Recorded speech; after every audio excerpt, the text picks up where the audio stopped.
may be seated.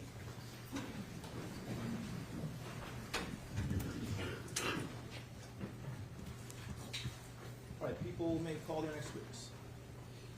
The people would call Detective Daniel Dreyer.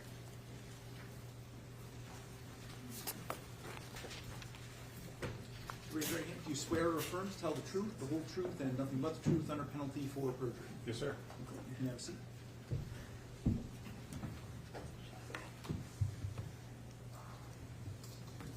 Can you please state your full name and spell it for the record? My name is Daniel Drewer, D-A-N-I-E-L, D-R-E-W-Y-O-R. Where are you employed? I'm employed by the Michigan Department of State Police. And what's your title? I'm currently a detective lieutenant. How long have you been a detective lieutenant? For approximately 15 months. And what was your title prior to that? Prior to that, I was a detective sergeant. Okay. And how long were you a detective sergeant prior? I was a detective sergeant for 3 or 4 years. How long have you worked for the Michigan State Police in total? We just eclipsed 12 years, ma'am. At some point in time, did you become involved in this case? Yes. When was that? That was in March of 2022. And what was your involvement at that time? I was a detective sergeant for the State Police Monroe Post, which covers Monroe and Lenawee counties, and the Sheriff's Department the Lenawee County Sheriff's Department had contacted the Post and asked for some assistance with this investigation. So I was assigned to assist the detective from the county. Just you that assisted, or were there other agencies? In addition to asking us for help, the FBI was also involved. At some point in time, did you completely take over the investigation? Yes, that would have been August of the same year. And when you took over the investigation, what was the first thing you did? There were a number of administrative things that needed to be completed, primarily taking all the current evidence and documents from the Sheriff's Department, inventorying them and entering them into our report writing system and property. Okay, and did you do that? Yes. And what types of evidence did you take from the Sheriff's Department? There was a volume of documents, video, surveillance video, body cam video. There was some physical evidence, some things that have been sent to the lab for miscellaneous testing, and electronic media. When you took over the case and took that evidence, did you start from the beginning, or what was your goal? Kind of a combination. So we conducted a complete review of everything that we took from the Sheriff's Department. So that was reviewing all the evidence, all the reports, all the videos, but then also starting our own investigation from the beginning. And after reviewing at least a portion of that evidence, did you interview the defendant? Yes. Do you recall when that was? That was in December of 22.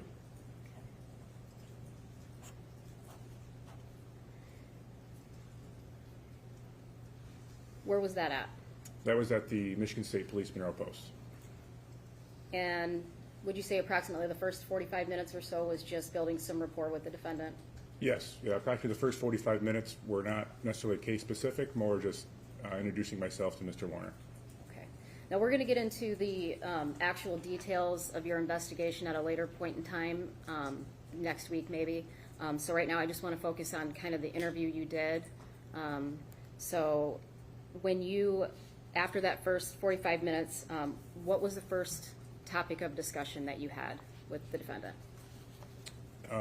That would be the weekend of April 24 and April 25, 2021, which is the weekend that D1 disappeared. So after the first 45 minutes, did you get some general background information from the defendant, such as the businesses and relationships and finances before you got into the weekend? Yes. Okay. And at this time, we'll play the first portion of Exhibit 221.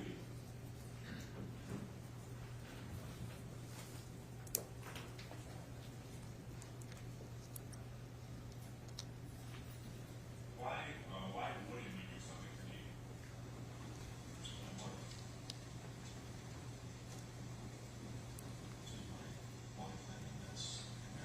My soulmate.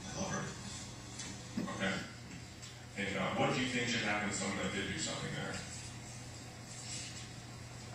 I'm not so sure that someone did anything to her. I'm still, I think she just left.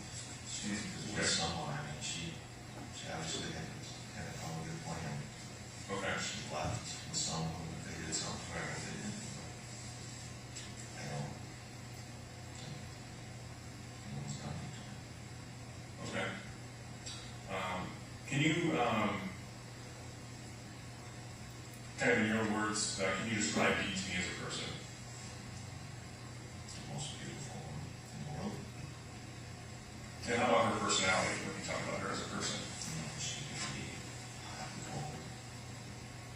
What do you mean by that? She can be sweet and seductive and just the nicest person in the world. And she can be saying all in 2 seconds.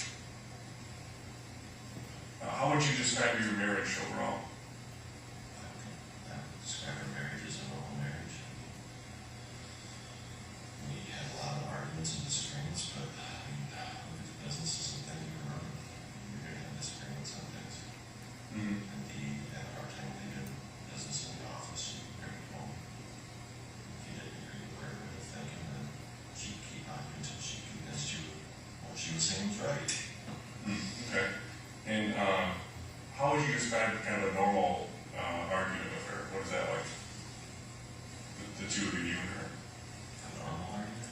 Yeah, what's a typical argument like for you two? We'd start out, she would say, I accuse her of doing something. Or if I catch her, I catch her doing something, she told me she was going to go pick something up, and she didn't do it, but she went shopping. I said, how come you didn't get this part? I had to have it. Well, I was busy, and I had to go do this, and by the end of the argument, she had it completely so far away from the part, it'd be my fault, and I walked away from You're apologizing at the end? She was a master of manipulating her own. Are you sure you got married to my wife? What's going on here? I got the same treatment. That's why I've been divorced for 13. I think they're all sisters in the end. Well, that was my biggest thing when we were both home to the counselor. After the fact, she left. I told him most after he went, hey, no, she left because you were getting better. You were understanding how to talk to her when you had an argument, and you have to, say, okay, honey, and before you get, I would be in the middle of something that she wouldn't argue. He says, you have to stop. You have to sit down and say, okay, what's bothering me? Let's talk about it. And I would never do that until close to before she left, and that's when I was finally, boom, the light goes on. This is what I gotta do. Men from Mars, women from Venus, or whatever. Mm-hmm. I have to sit down and talk to her. As soon as I started doing that, she didn't know how to argue. It's like, oh shit, I'm screwed. Because I said, no, okay, Dee, tell me what you're doing, what you need to do, and how we can fix it. And she didn't know anything. And she just get pissed and take off and walk away or leave. How often would that happen? Oh, it was once or twice a week we had an argument over something. Okay. I shouldn't say an argument, we disagreed on how to do things, or, where this truck is going, or who this guy's going to get done. It was always a disagreement on things that are getting done through the business. Okay. And how often would she, to my understanding, it wasn't uncommon for her to leave for a night and go stay somewhere. How often would that happen? That was random. I don't know. If you had to guess, how many times a month? Once or twice. Okay. And that was consistent? And it wouldn't be, she would get pissed off and leave, and she'd just go to town and go shopping for the day and won't answer her phone. Or if she's really pissed off, she'd take off and go over to Zach's house and stay for a day or two, or you didn't know. You never knew how long before she'd be back. Okay. So that's why I never was worried until Walter sold it, bought it, and he was wrong because it just took off and come back. And before, I have a few questions for you. And again, before I ask these, some of these are just reports we have from other people. So me asking it does not mean that I think it's true. I want you to understand that, okay? And I mean that sincerely. So we have reports from different people regarding there being violence in your household historically between you and Dee. Can you describe that to us? There's no violence.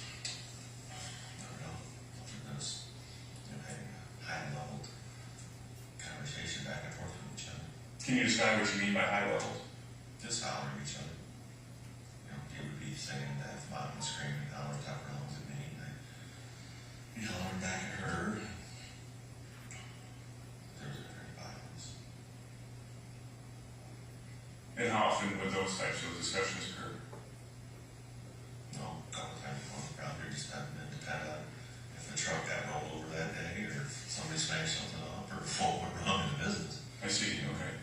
So what would you say if the person that had given us that information regarding violence in the household was here, what would you say to them? You know, so he's probably going that hearsay from what someone else told him. Okay. What can you tell us specifically about the device that was installed on Dee's car, on her Escalade? Some people refer to it as a tracking device. What can you tell us about that?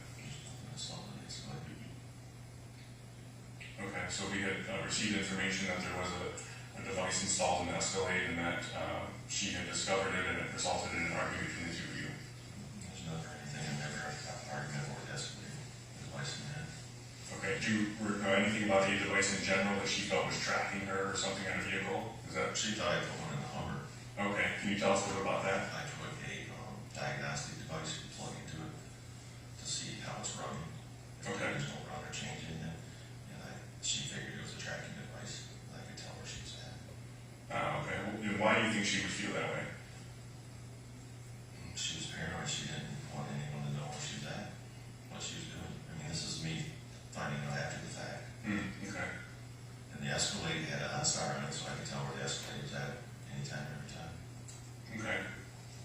I did the last Escalade, not the first one, just the second one. Okay, and what about there being rumors of her being involved with other men? What would you say to that?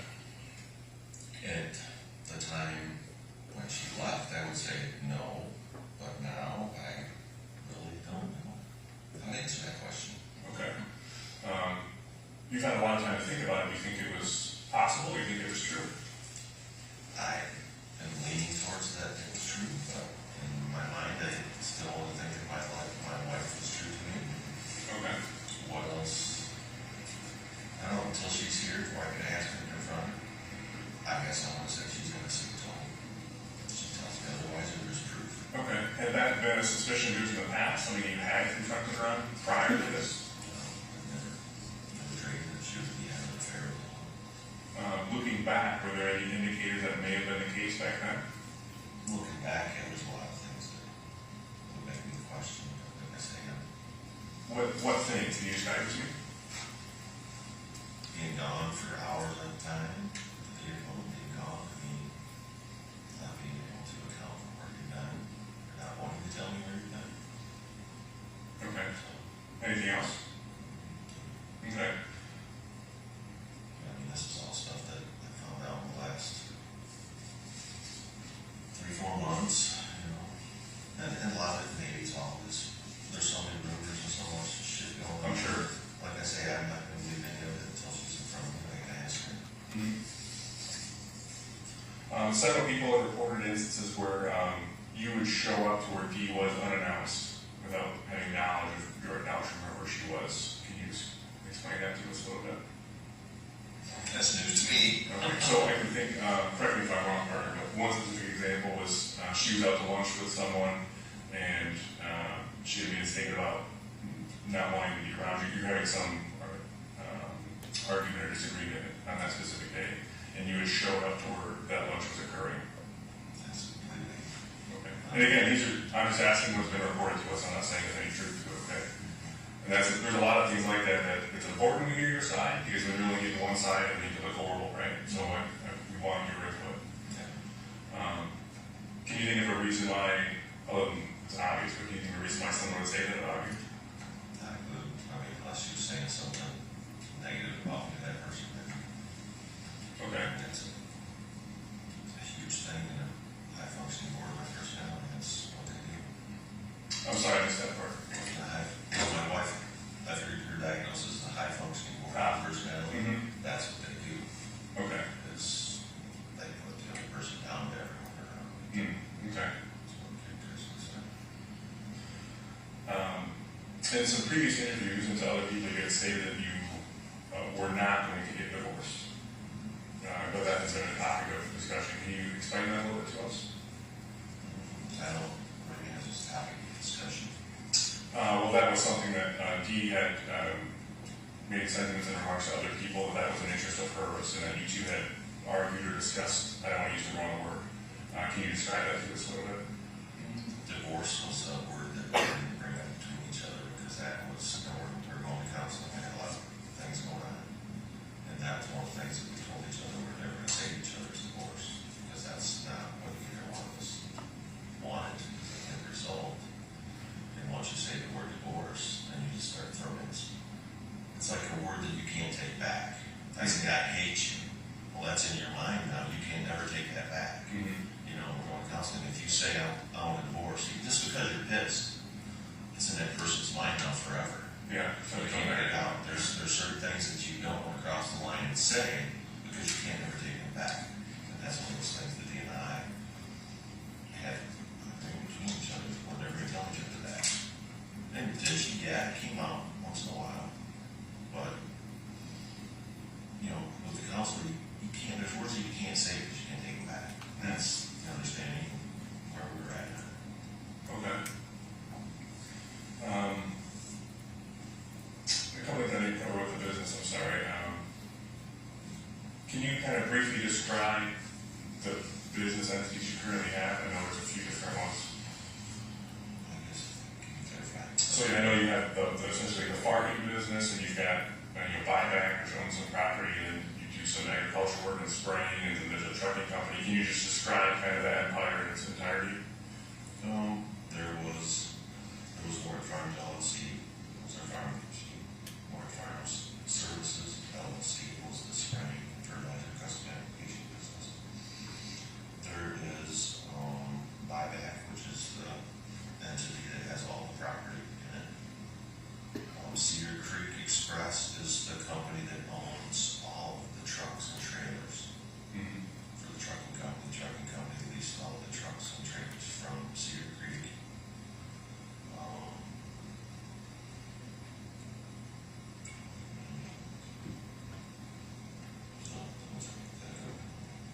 What do you want to know?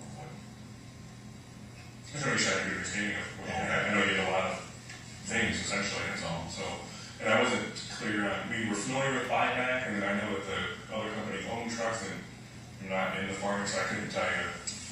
Yes, You know, one of the DEW investments, that's the biggest, they keep claiming that I sold all the assets of DEW investments. DEW investments didn't own anything other than a Cadillac from Toxic.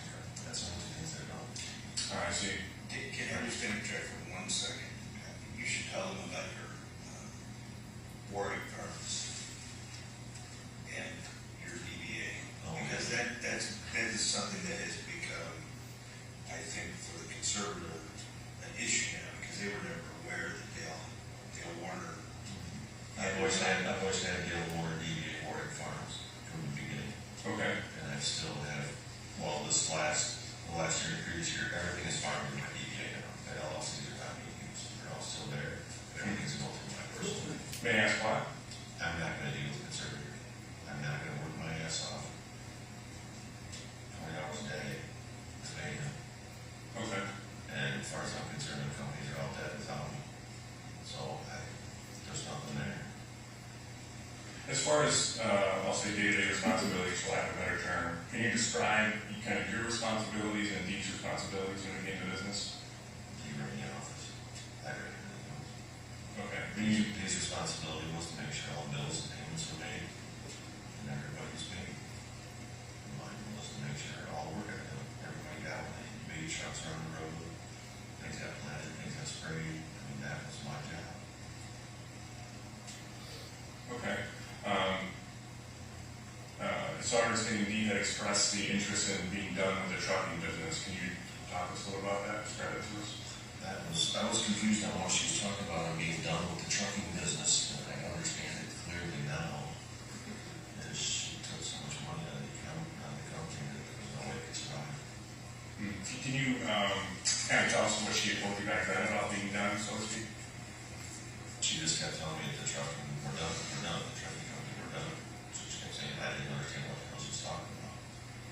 And I never knew until a couple months months ago when we figured out 6 months after she left what she was talking about, because I had no clue what she was talking about.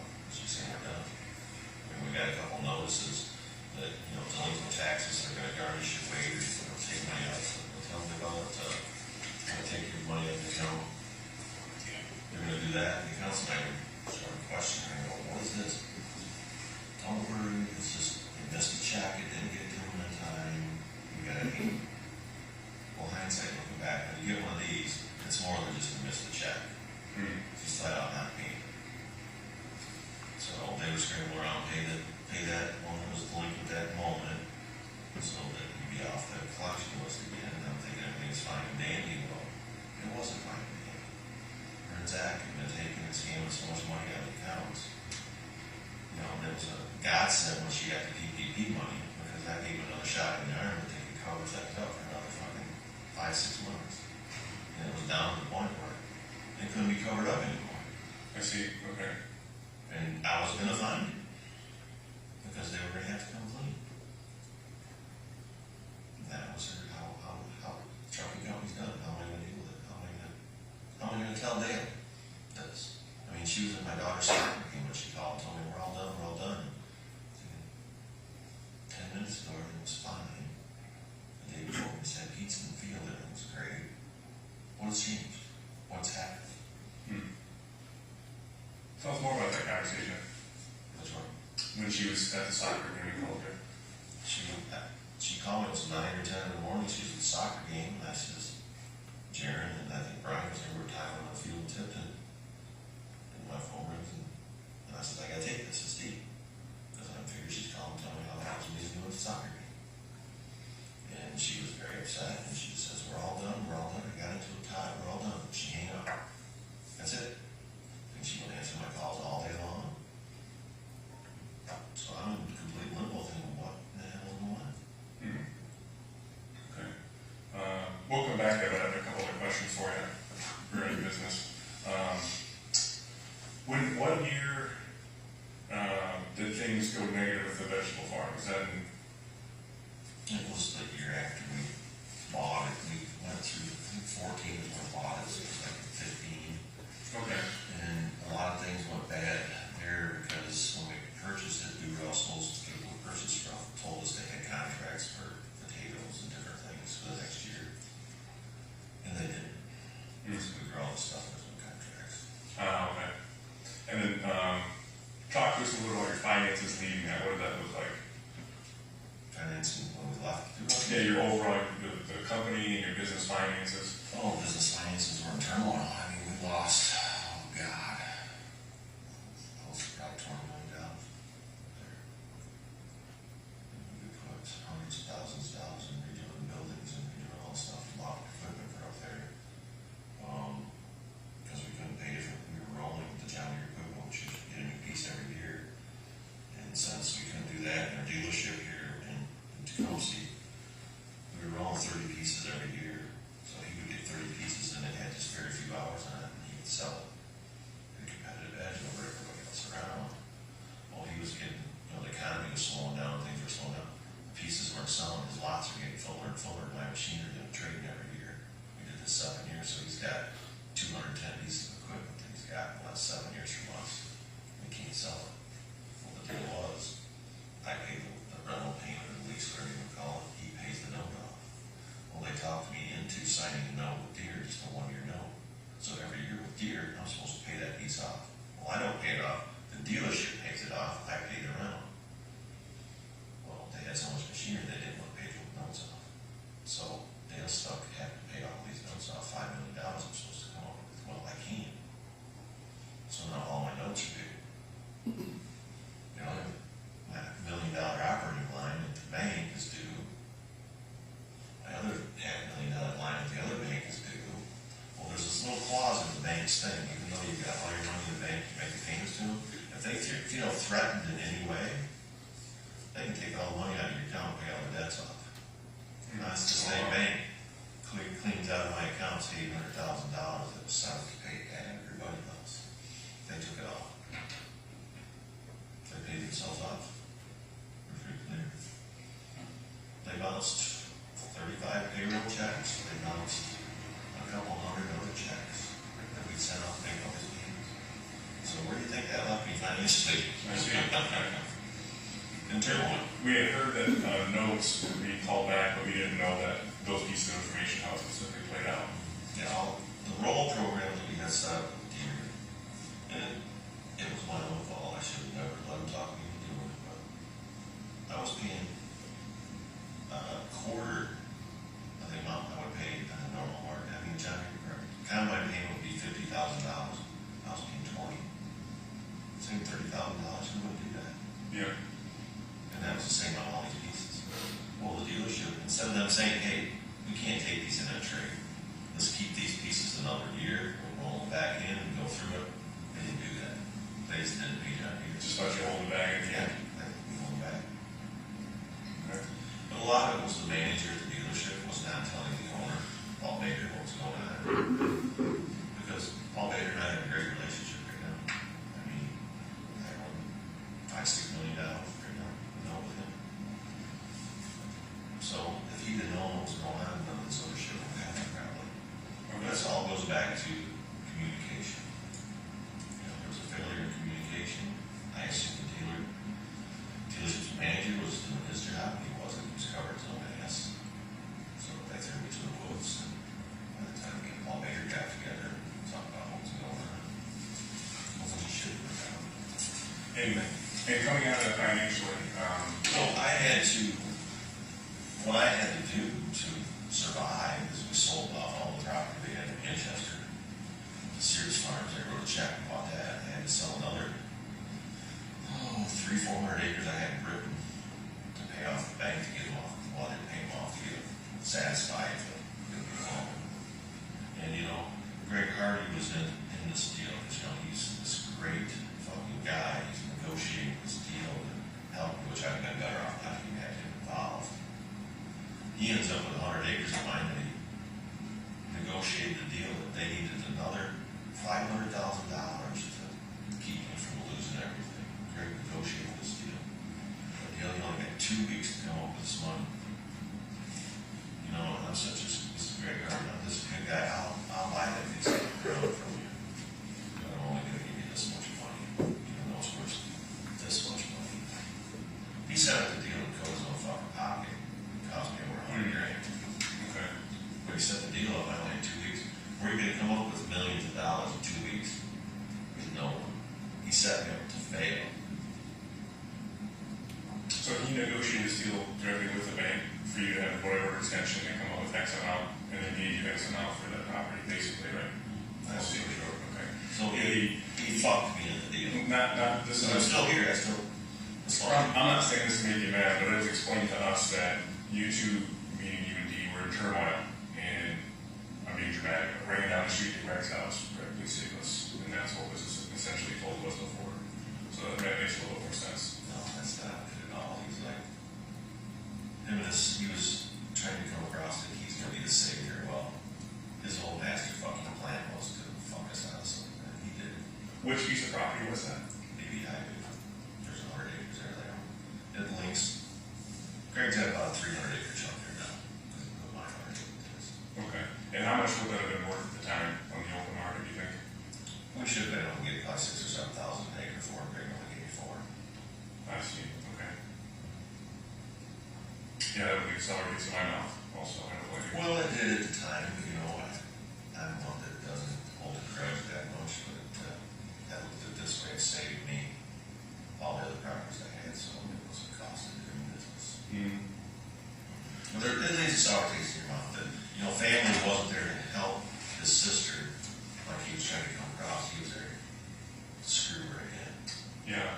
And she was very bitter over it too, but I convinced her to keep her mouth shut and just civil on it. We're here, we'll get through it. Sometimes, unfortunately, there's a price to pay to reveal someone's true colors, too. So you paid a hefty fine to reveal Greg's true shape, paid true a shape, you know. lot of hefty fines, you know, to do what's cost me. I think $20 million. But, you know, up until we bought that vegetable farm, there wasn't anything that we couldn't do. You know, you feel this sense of invincibility. You know, if you work hard and you go at it, there's nothing you can't do. I mean, kind of American way. You know, if you work hard, you'll do well. And up until then, there's nothing we couldn't overcome. But up there, we dealt with, we had 150 Mexicans with the force. Lions, stealing, sheep. You know, I should not say much more, but give me an example. It's burned in my fucking brain forever. We're going cabbage up there, 40 acre field of cabbage. We send the next down. It's all hand weeded. There's about 25 Mexicans in the crew that are supposed to help the well. We just descends them out to weed. I don't know if they're spraying. And while spraying, there's only 5 or 6 people that steal weed. And I called the other, so we got the next elf. We call. I'm like, D, there's 5 or 6 people out here in the cabbage. Weed, are they supposed to be here? She's like, no, I sent the whole crew out there. I says, well, how many are supposed to be? She says, around 20, 25. I says, there's 5 people here. She says, I'll call and I'll go check. Yeah, there's 25 people punched in. You know, the property's so big up there. They all jump in their cars, they go back to the laneway, then 5 of them jump out, they drive around the backside over the camp, because we had housing up there. The driver, no, they don't go to the housing. So 5 people work, because 15 went home, and you know, 3 cabins, and I said, well, it's time to punch out there a little bit, but they go back this way, they drive around here. Over, pick the flag up, come up to camp, and all punch out. So who's your short straws? Which 5 will work, as you say? Is it a rotation, or how do you get I on don't know that? how they did it, but that was unbelievable. It's okay. I don't see the rat that day. But any, you didn't watch everything they did. They're growing marijuana, that's back in Maryland, they're growing marijuana. There's all muck around Blackbeard, they're growing marijuana in all ditches all over. And come to find out after the fact, after we lost it and sold it, that when they were taking the stuff into Myers and Kroger's, that we were hauling all their pot in the truck. That had distribution at Myers and Kroger's where they were selling it, they were taking it off the trucks. Oh, wow. So you get out of that financial trouble. Can you describe what your financial situation was like, you know, April 1st, 2021? What was it like then? We were struggling. I didn't think, well, we were struggling. We had been struggling since New Russell's, the operating loans, and, you know, it's a challenge. The prices really were, and they finally got hooked up with a group. I understand. You had to talk stupid to me. You said the prices where they were, what maybe Corn prices. Okay. I mean, back when things were rolling good, it was $6, $7 a bushel for corn, $15 for beans. Well, corn was back down to 4. Beans were down to 9 or 8. So, I mean, Probably with the same operating costs. So right. so We're operating at a loss. okay. So it was tough, you know, and it was hard because we're paying off a lot of bad debt. We're still paying bad debt. If the farming is struggling that much, what was keeping you afloat? Work harder, do more. In which way? Can you describe that to me? Instead of working 10 hours a day, you're working 18 to 20. You're farming more ground. You're trying to do more custom spraying. Mm-hmm. Time's being pushed to send the trucks out, more loads, more loads. Okay. But unbeknownst that, you know, after the fact, we look back, the farming side wasn't losing money, it was making money. But the problem is when you've got 10 guys driving a truck, 5 of those guys are on the farm's payroll. The trucking company isn't paying farms back for the 5 guys on the payroll. I see. So it's pretty easy to make a trucking company look very profitable when half the employees are on the farm side. All the maintenance that are coming from the auto parts store or the trucking store is being billed to Warwick Farms. You just got $10,000 worth of parts for that truck. It's all billed to Warwick Farms. Warwick Farms pays for it. The trucking company's using the truck free and clear, not paying for any parts, not paying for the drivers. Farms is paying insurance. Okay. See where I'm going with this? Mm-hmm. I see what you're And you want to buy a lake house unbeknownst to your husband, and you're trying to get it refinanced, so you give them the financials from the trucking company, which looks like you're making a lot of money, 30%. Fuck yeah. Yeah, there's no overhead. Who's not making money? No overhead. Right. Well, then you've got, you know, different places. She tried to sell the trucking company in 2018, unbeknownst to me, marking all the paperwork, and they're like,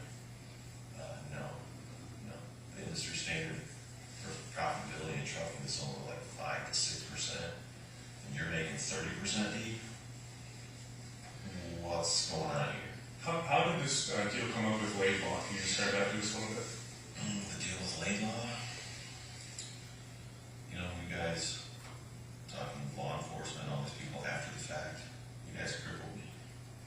My ability to pay bills and stuff was crippled after you guys come in, took phones, took systems out, did what you did. I mean, it was a struggle before. It was more challenging. Then you take into place fuel costs just doubled. An tire that used to cost me $800 now it costs me $1,600. I can't pay that. How am I going to keep making the payments on all this stuff? You know, Todd sees this. He's dispatcher, and he knows all these guys that they want. They've been talking to me. Hey, Todd, what's going on for us? Why don't you guys do this? It's like, no, we're not leaving, Phil. We're not leaving. Well, how are we buying them? Bring them down, Todd. We'll talk to them. They made us an offer. We paid off the trucks to death. I had taken a 5-year non-compete. I've got an agreement with them that I do a lot of maintenance and stuff for them, the rec facilities. All my employees are protected. They've all got jobs. Todd moved over. It was a deal. Did I want to do that? No. Was it a good deal? Yeah. I just eliminated a couple $1 million in debt on trucks. I had to do a non-compete for 5 years. Todd's got a job. I'm still getting rental income. I can make my house payment. I keep moving forward. 5 years, am I going back? Todd and I will decide. Will every one of the guys come back if I ask them to? Yes, they will. And we have a good relationship with them. And they know there's not a single thing I'll ask them to do that I wouldn't do myself if I had time to do it. Okay. I just want to ask you some questions to make sure I understand. So you agreed to a purchase price, and then you signed a contract saying, hey, I won't do any more trucking work, basically, and they're paying you X amount monthly for facility rental, essentially. Okay. And is that facility rental, is that also a 5-year contract? No, that's Just a non-compete is? Just the non-compete. Just the facility rental is month to month. So if they choose to leave, they leave whenever they want. Okay. And then is there a maintenance contract in place for you to maintain vehicles, or they're just paying you? They just pay us whatever it takes to keep it fixed. Okay. So Okay. Recently you submitted some documentation for an SBA loan. You know which one I'm talking about. Can you describe that to us? which one? Both. I don't know if you there's 2 of them. For one for each No, company or? no. There's a $500,000 SBA loan that we took out. Oh, it was, I don't remember, that was first. We took that out to pay off a lot of the debts that was occurred. You know, I'll be there and we're going, so we keep going. And the second one we took out, it was a no-brainer. I mean, our operating loan at the time was, we got a $700,000, $800,000 operating loan. It was a 9% SBA loan. We took out, it was only 3%. And I paid anything back for 2 years, and after that's over 3-year payback. So Was that the EAD loan? no, well, I don't know, the SBA loan, that's one, I don't know what the hell. See, this is stuff Mark can probably help. Yeah, that's all stuff from Mark to go with. I mean, from the accounting side, accountants, this is no brainer. You got this. You're gonna pay 9% on the operating loan for these guys, and you get this loan here for 3%. You're not paying anything for 2 years. This is no brainer. So that's I'm sorry, who said that? the accountants. Oh, okay. I mean, Mark was one of them, and our other accountants we talked to, our tax ones and different ones. I mean, you run it by them, the numbers, and they go, why would you not do this? Even I can tell 3 versus 9. So. Just good. This is huge. I mean, this it's a lot of cash flow. I mean, it's all about cash flow. So it's a no-brainer. I mean, there's nothing shady, nothing illegal. The money's all went. I mean, every penny of it, you guys can come look and see where it's went. It's all went to pay bills on the farm. And, you know, the conservative was put into place to protect and conserve these assets. I've been more to do that than anybody else has done. Every bill's been paid. Yeah, I haven't spoken directly to Consumer about this. This is more or less a grapevine, but I think one of the concerns was a copy of his driver's license and passport was submitted with the application. So we've got that on file. Every business has copies of their employees.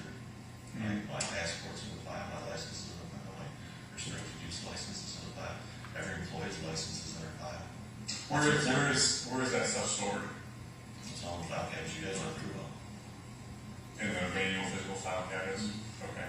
And again, these are questions that I'm not saying you did anything wrong, but we just have to ask based on what was alleged. That's all you guys should have. I don't, yeah, not only understanding, I'm not accusing you of nothing, there's just, No, it's just a basis old. That's probably what you have got. Standard procedure, any place you might go to, the medical office, the first thing you gotta get is your driver's license and your bill card, take a copy of the file. yeah, I'm not running $1 million business, and I have my stuff taken electronically, you know, I'm my Google Drive, because I need it for this or that, so I understand completely. There was also some questions raised about a power of attorney. Deed had signed, can you talk to us about that? When were those made, or when were those signed, you know? I don't remember what the date were, the dates on our return, I think it was 12 or 14. I think, we've got our attorneys on lots of things. I mean, I've got them at the Farm Service Agency, I've got them for, was Tom Norley at the time, Matt Luck at the time, Rob Brisky at the time, Dee, myself, she had the same attorneys for me. I mean, it's the normal business operating paperwork we have. Okay. Do you remember when or where those were signed specifically? I know they're all notarized and signed witnessed. The same ones, the one in the Farm Service Agency. I think Dan was in the office at the time, he notarized them, or Stephanie was the notary. Stephanie did it too. Okay. Or before we had notaries at our own office, we went over to Brisky's and he had a notary in his office there notarizing, or we were running to the bank. Okay, yeah, I know where I was there. Okay.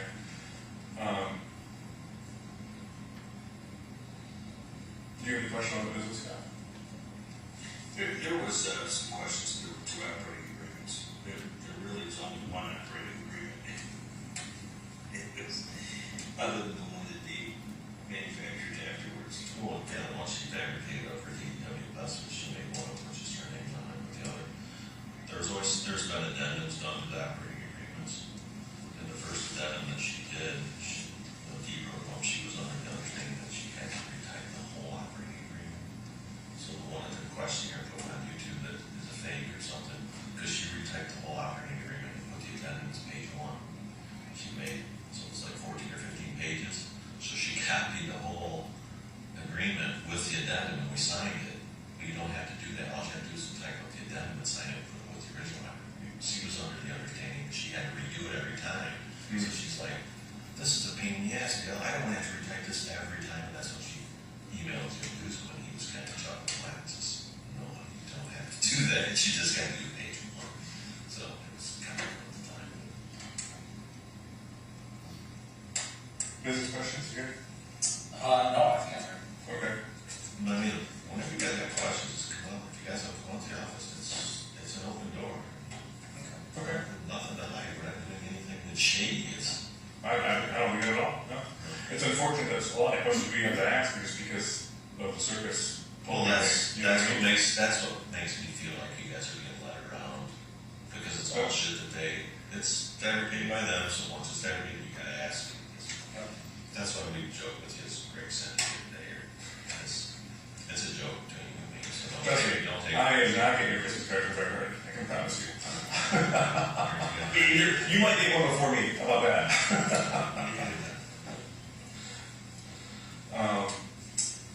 What can you tell me about Dee and her migraines? I've taken her to the hospital several times because she'll get a migraine, she'll lose vision, her voice will start slurring, her face will sag, it looks just like a stroke, it's scaring her down. Took her to the hospital several times. Go to the hospital, it's very frustrating because they don't do anything, they push you in a room, they just leave you there. You know, she's very in pain, and I'm feeling helpless. Mm-hmm. They finally do give her something. It's like, what can we do? There's nothing we can do. I can just kept her home and done this. You know? And where were her kids when any of this shit went on? Not a fucking one of them around. She called, they didn't come. In fact, they didn't come. They never come. Ever. How long has she been having it? When did we start? Since I met her. I think she had him back when she was married to Tim. I think she had one with Tim. She said they thought it was a stroke and she lost her face sag. I think that was the worst one she had. That's what they call it, a mini stroke. Mm. And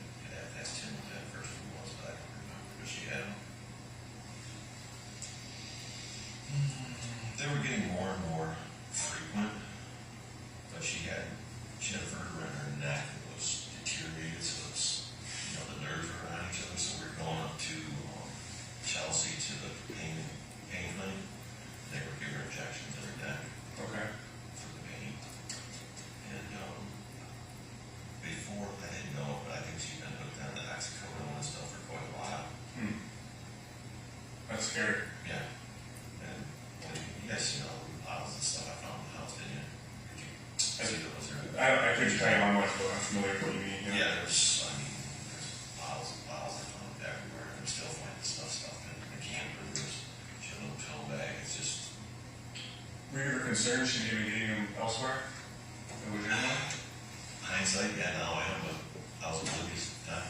Yeah. And that was always someone else's problem. That's not my wife, it's not here. And Blind to it. I'm telling you that that's, everyone feels that way. Yeah. It's never their kid, it's never their wife, it's And never their I know husband. exactly where they're coming from now, because I look back and I go, oh my fucking God. Mhm. You know, there's 10 bottles of oxycodone, I could go get you 10 bottles of it right now, out of my house. Or in the drawers. And now I'm talking, thinking, you guys, I need to get that shit fuck out of there, because I got a 10-year-old dog in the house. Yeah, it's scary to have around. Yeah. Yeah. But I just, I don't know what else she was doing. I was oblivious to. Did you, aside from the oxycodone, do you know what other pills she may have been taking that were prescribed her? I don't know what they are. I mean, there's a bunch of them. She had for depression, she had for a lot of different things. I'm sorry, I did back up 1 second. How often does she have a migraine, would you say? I'm sorry. She had at least once a month or more. Okay. And can you describe what that was like for her? Just unbearable pain in her head. And it got to a point where she would always talk about the pain, and you just get hard to it because you heard it so much you didn't believe it anymore. I mean, like a kid crying a wolf. You know, sometimes you feel like she's just using that as a crutch to, I got a migraine, I'm going back to the house to get away from you. But the pain level was unbearable. And I could tell when she was having one that was bad because her face would start sagging a little bit. And her vision, she'd have blurred vision. She'd be talking to you. You know, if you're talking to somebody where you have eye contact, she'd be talking to me and she'd be looking off over here because she couldn't see me. And what was... And her voice would start getting slurred a little bit. And that's when I knew it was bad. Okay. And what was her behavior like when that was occurring? What was she doing? She would still try to be, she would try to fake it and be normal. But she just couldn't function. Her voice would be slurred and she just would not be acting right. I'm like, honey, you just need to lay down. So I just get her to lay down, or just to get her to calm down. She would, at first when it was first going on, we'd get her a beer, some alcohol to thin her blood. That's what the theory was, it would help. And that helped at first, but after a while it didn't help anymore. And she had some, the one doctor that she was going to had some pills that they had made. It was a combination of three different drugs. And she'd take them, and it was for migraines. Okay. And that helped. And the one pharmacy, there's only one pharmacy that was up by Chelsea that, I guess they had to custom make them there. And that's where she got those, and that seemed to help the most. Okay. It would do it. I mean, she would still, some of the pills you take like the codeine, oxycodone or whatever, then she'd just be a zombie. But this here, she could still function, she could talk, and it'd be more like the normal D, she'd just be slowed down version. And aside from you said looking back, you could see things with the pills. Did you have any suspicion then, or see her taking pills that you thought were in excess? I always thought, I don't take any pills, so I always thought it's an excess if she's taking anything. Why are you taking those? But I guess I'm just a freak that doesn't have, I mean, I don't drink, I don't smoke, so I'm already a freaking freak, because I don't drink alcohol, but Hey, what's wrong with you? I don't know, because I don't have to work, you know. It's a good problem, man. Well, yeah. I didn't spend any time with my first 4 kids because all they did is work, so I'm making up for things, maybe.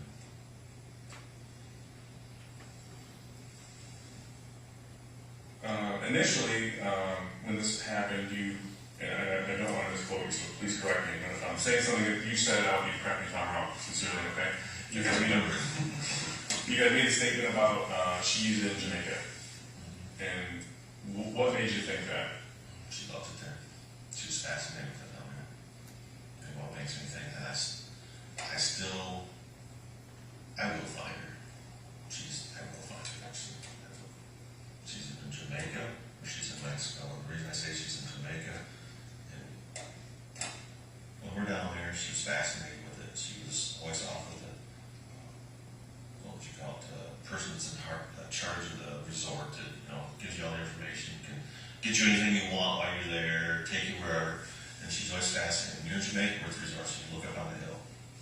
there's all these mansions way up on the mountain, you know. Where are those up there? I want to go up there. That's all the drug cartels. That's all the people that you don't want to go over there. Mm-hmm. She's fascinated with that stuff. She's there. Here too. You tell my wife she can't do something, she's a pretty girl. She's like, oh, she's gonna do it. She was on that cruise ship.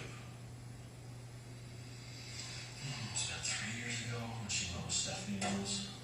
She found somebody in that ship that hooked her up, or they hit it off like her and I did years ago.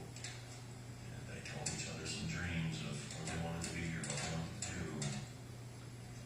She's in Jamaica up in the mansions, or she's in Mexico, and some places you don't want to go to. Did this person she hit off with, can you describe it to me? He was a guy on the boat. He was one of the directors or one of the top guys there.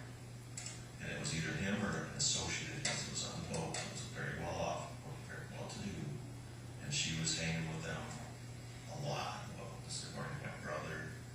And just the things that Dee would tell me, you know, we did this. And then she'd tell me, she'd be like, you can see it back when I was, oh shit, I should have told that. I mean, they left and Stephanie, which is the worker in the office, or Stephanie, and Dee went on the cruise. I would go, I don't like boats, I won't want to go. She was pissed, I'll show you, I'm not going to go anything. So she took Stephanie, she took Angelina, and Stephanie took her dog. So, then my brother went, and Amy and their daughter, and my sister went, and Miranda, because Miranda had cancer, that was her last trip before she passed away. So my brother then left the girls all with Dee and Stephanie for that night. Well, Stephanie and Dee put the girls in the room, put a movie in. They go out bar hopping all night. Leave the kids in the room all by themselves on a boat with 8,000 fucking people in. And I find this out after the fact. My brother says, you know, I really don't want to say this to you, but I'm going to tell you because my daughter was left alone in the room when Dee and Stephanie went out bar hopping. And Angelina called me in the middle of the night, scared because no one was in the room with them. And my brother, they were furious. But they left her in the room. Why didn't you just have her back on her? Well, while they're out bar hopping that night, that's when she's with these guys on the ship. And you're learning about this after the fact? I learned this. I've got bits and pieces of this now for 4 years, 3 years. Okay. I've been trying to go back together in my mind. And I'm thinking, okay, she's on this cruise ship. Like she's on the cruise ship, she bought $10,000 ring. She bought another $5,000 of the jewelry here that I found the receipts in the mail. You know, and we're in Jamaica, she's buying jewelry. I find out after the fact I get home. She's fascinated with these places up on the hill. Wanting to take off and go to town by herself. I'm like, no, you can't. Well, then she goes and we had seminar garden with her where she'd go. So she's there, she's in Mexico, these places. And I just want to be clear, specific with... You know, that's my gut. Yeah, that's what I was going to ask you. So specific with the guy that you met on the cruise ship, that's something that you're thinking hindsight, or you have something to... I don't have anything backed up other than what she's told me and different. It's all speculation. Okay. And the reason why I asked... I mean, even the kids in the room, like, my brother would back up. You know, I think I heard that before. I mean, that'll all back up. But as far as anything else with speculation, that's not her husband. That's my gut feeling. I mean, I know my wife. Okay. You have this gut feeling that she's in Jamaica or Mexico, and can you describe how she would have gotten there without a passport or without crossing a border? You don't need a passport to get to Mexico. You don't need one to get to Jamaica either. If you guys think you got that one, you guys are really... Well, obviously that's the most common way to get there, right? So, Oh, yeah. So if you were her, how would you have gotten there without one? Can you describe that to me? Well, she's going to get driven down to Florida. She's going to get on a boat. She's going to go over. You don't need a passport to get to Jamaica. You don't need $50. Mexico, you get $10. I seen that going back from Mexico. Our guy lost her paperwork. We took a group down there. Didn't have nothing. On the back, maybe got $10 on the plane. You know, we're home. Okay, when was that? I can tell you years, 2 years ago, and when he and I just went down to Jamaica, was it 6 months before she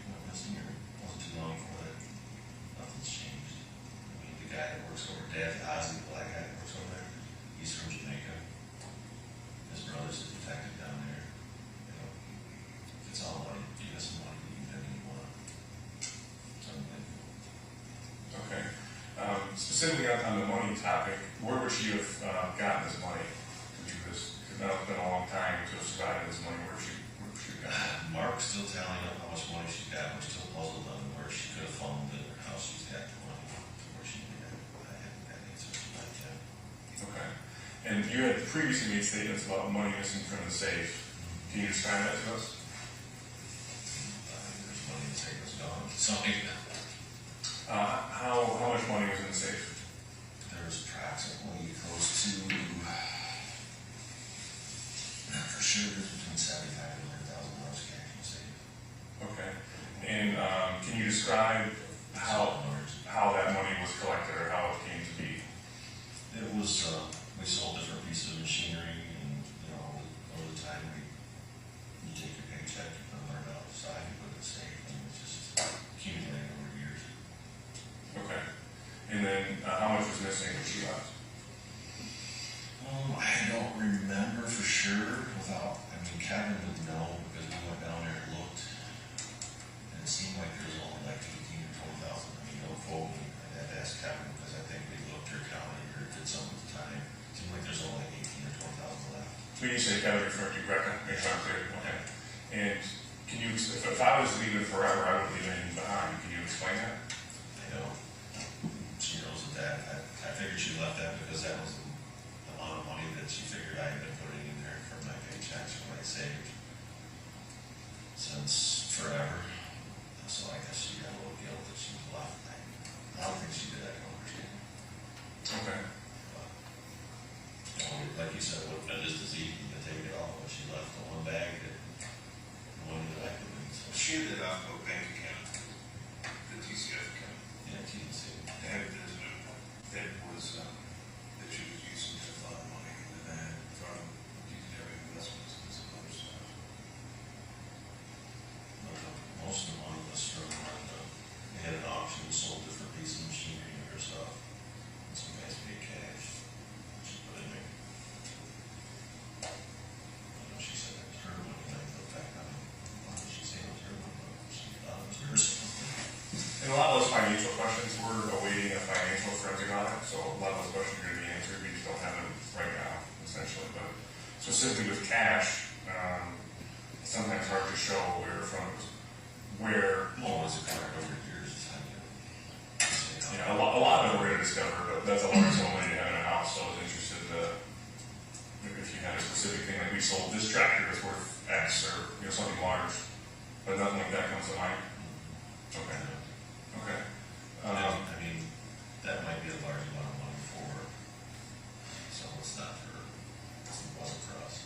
I mean, we got $100,000 in saved at all times. I mean, over to, everybody's looking risky, he's got $1 million in saved. Everybody's looking at How- the size of the volume of business. How long have you had money like that with that amount in safe? Oh, we've always had $50,000 to $100,000 in saved, even when we're getting bankruptcy. I mean, you're gonna, that's your cash reserve. What are you gonna do? If everything goes down, you got that money for that. Okay. That's not money that you're going to use to make a house payment or these other payments. That's the money that you have to buy food on the table to live on. Okay. I mean, I imagine, in your house, you probably have some cash that's away somewhere to your wife. You have your kids if you're not going to. I'm assuming that. My wife doesn't trust me for money, so I couldn't tell her. So you're my excuse. What's it like? Yeah, I'm telling you, I mean, they counted earlier, I wasn't kidding. I can tell you I do not have $100,000. Okay, you have to forgive me, we gotta get into a couple more parts here, but I have to step out to use the restroom. Can I get you another water all out? No, I'm not going to use your Okay, you guys know where that one is, and just actually go one at a time, is that all right? There's another water in the corner I'm gonna use. Sure.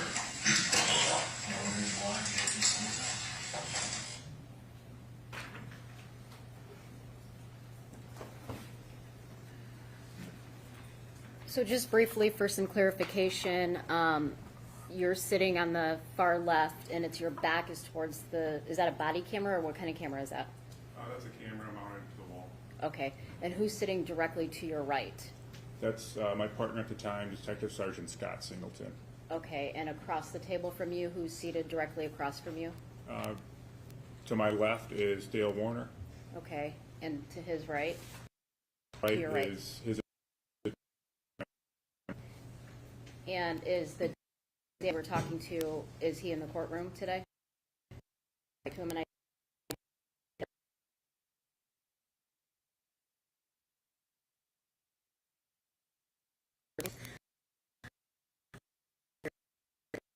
Objection, thank you. At this time, Your Honor, I would ask the court if we want to take a brief recess because we do have about another hour cam, so. Okay, the record will so reflect, and why don't we take about a 10-minute recess, give people a chance to get up and move around a little bit.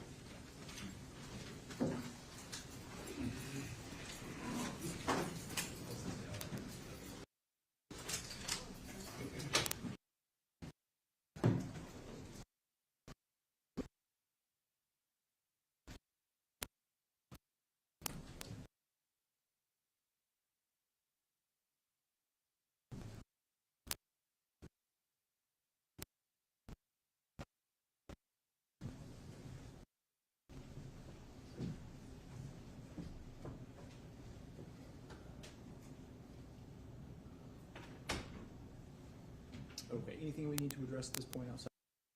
No, thank you. No, thank you, Your Honor. You can let us know.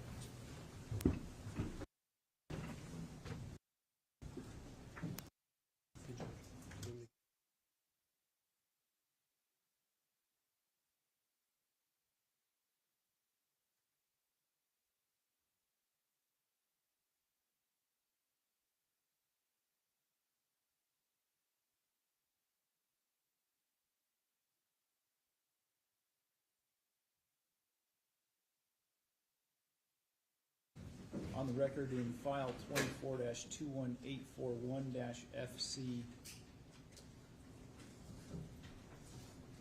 Are we ready to have the jurors brought back in? Yes, Your Honor.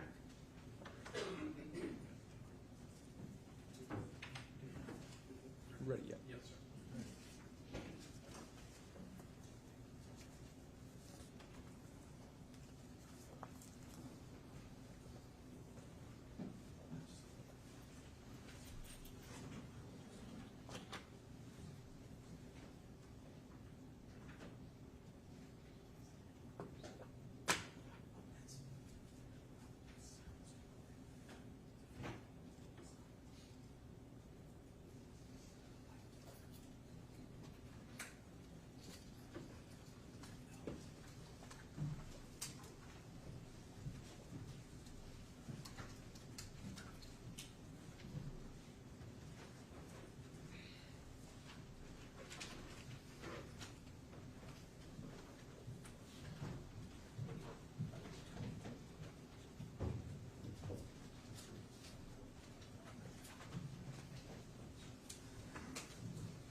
May be seated.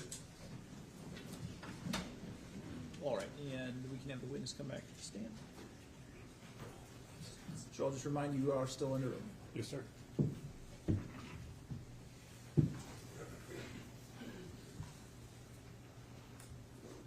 All right, so where we left off in the interview, you guys kind of took a break for a little bit, right? Yes. Okay, and when you come back, there's some further discussion about some basic farming and then details of the weekend of April 25th, 2021. Is that accurate? Yes, ma'am. All right, we'll continue to play that, Your Honor.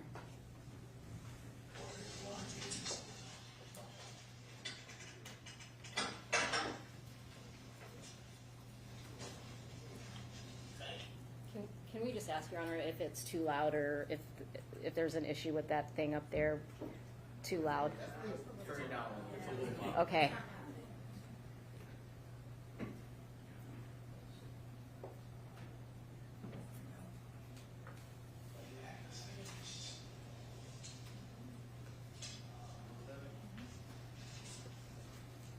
Where do you live?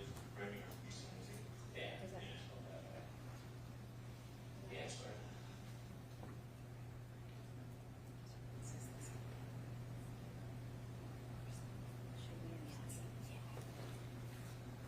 Your Honor, is it appropriate to ask the jury if this is better than before when they were trying to listen or worse?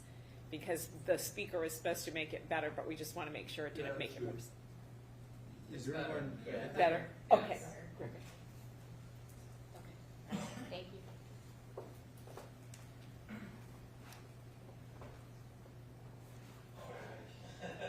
Out of school.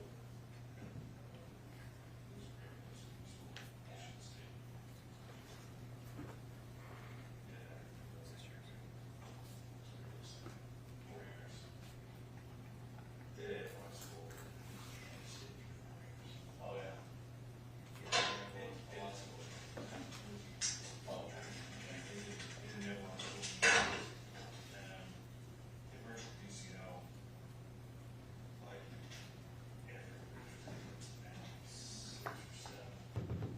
Just about time to get it.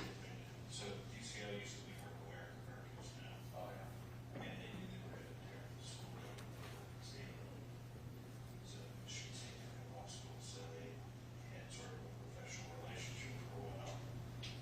And then basically, Michigan State was working in educating Michigan State Law School. Oh. So, I was gonna, I actually was working in Washington, and I was supposed to stay there and go to law school. I said, if you're not going to law school, try to make it. I gave me kind of it might have been an official, I had to stay there. I was good. I have to take little chunks. Well, it was in the 80s. I mean, I was pretty good experience. And, I don't know what that was like. The 80s. 740. We do that. I had to get it in. I had to get it. So I'm driving after this morning, I'm listening to the tape, right? And like everybody, I'm kind of excited about the Lions and what's going on and everything, you know. But I actually remember when the Lions used to be sort of good back in the, late 80s, early 90s. My dad was making participation with one of my friends. Oh, yeah? And so we used to spend a lot of time doing Lions games. And then after that, the middle school for about 3 years. And, yeah, I went to the national championship game in 1991. They lost to the Redskins. The Redskins ended up coming to Marker in the Super Bowl.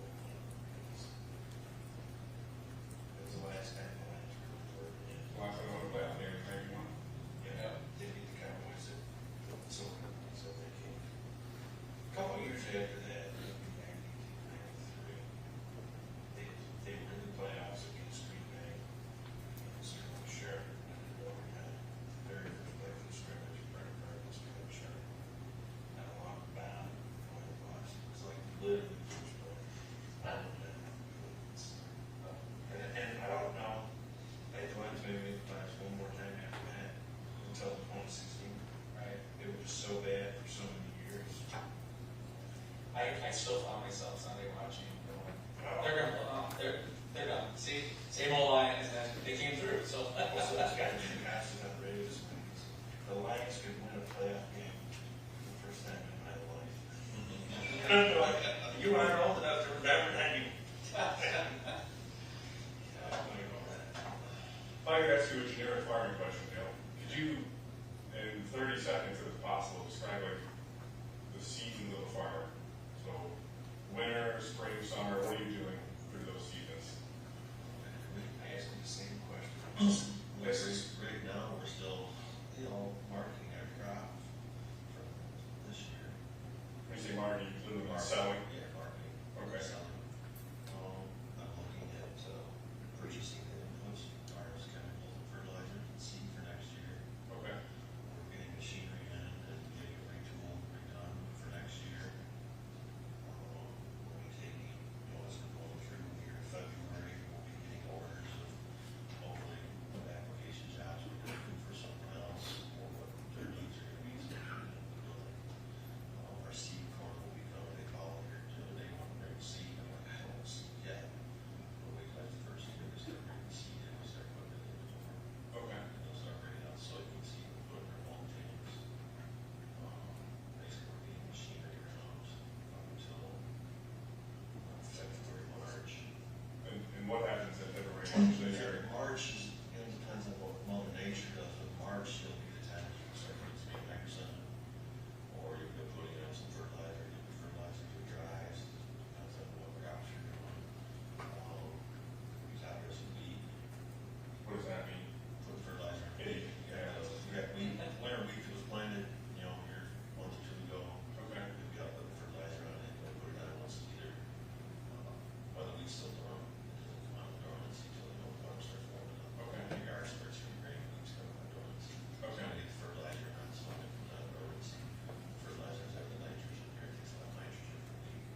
all this stuff in your head, you're gonna schedule, formal schedule for everything. A lot of them I have, by the seasons.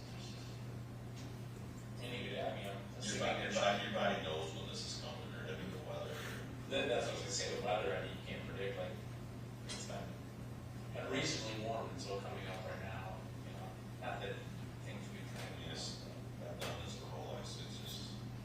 So you use the buffer zone, You know, like, it's hard to find them anymore. It's hard to get them anymore.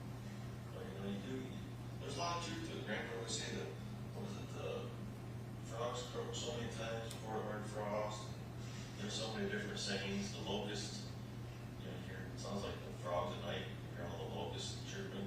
So many times they chirp at night, you may get frost. So many times they chirp at night, it's the rain.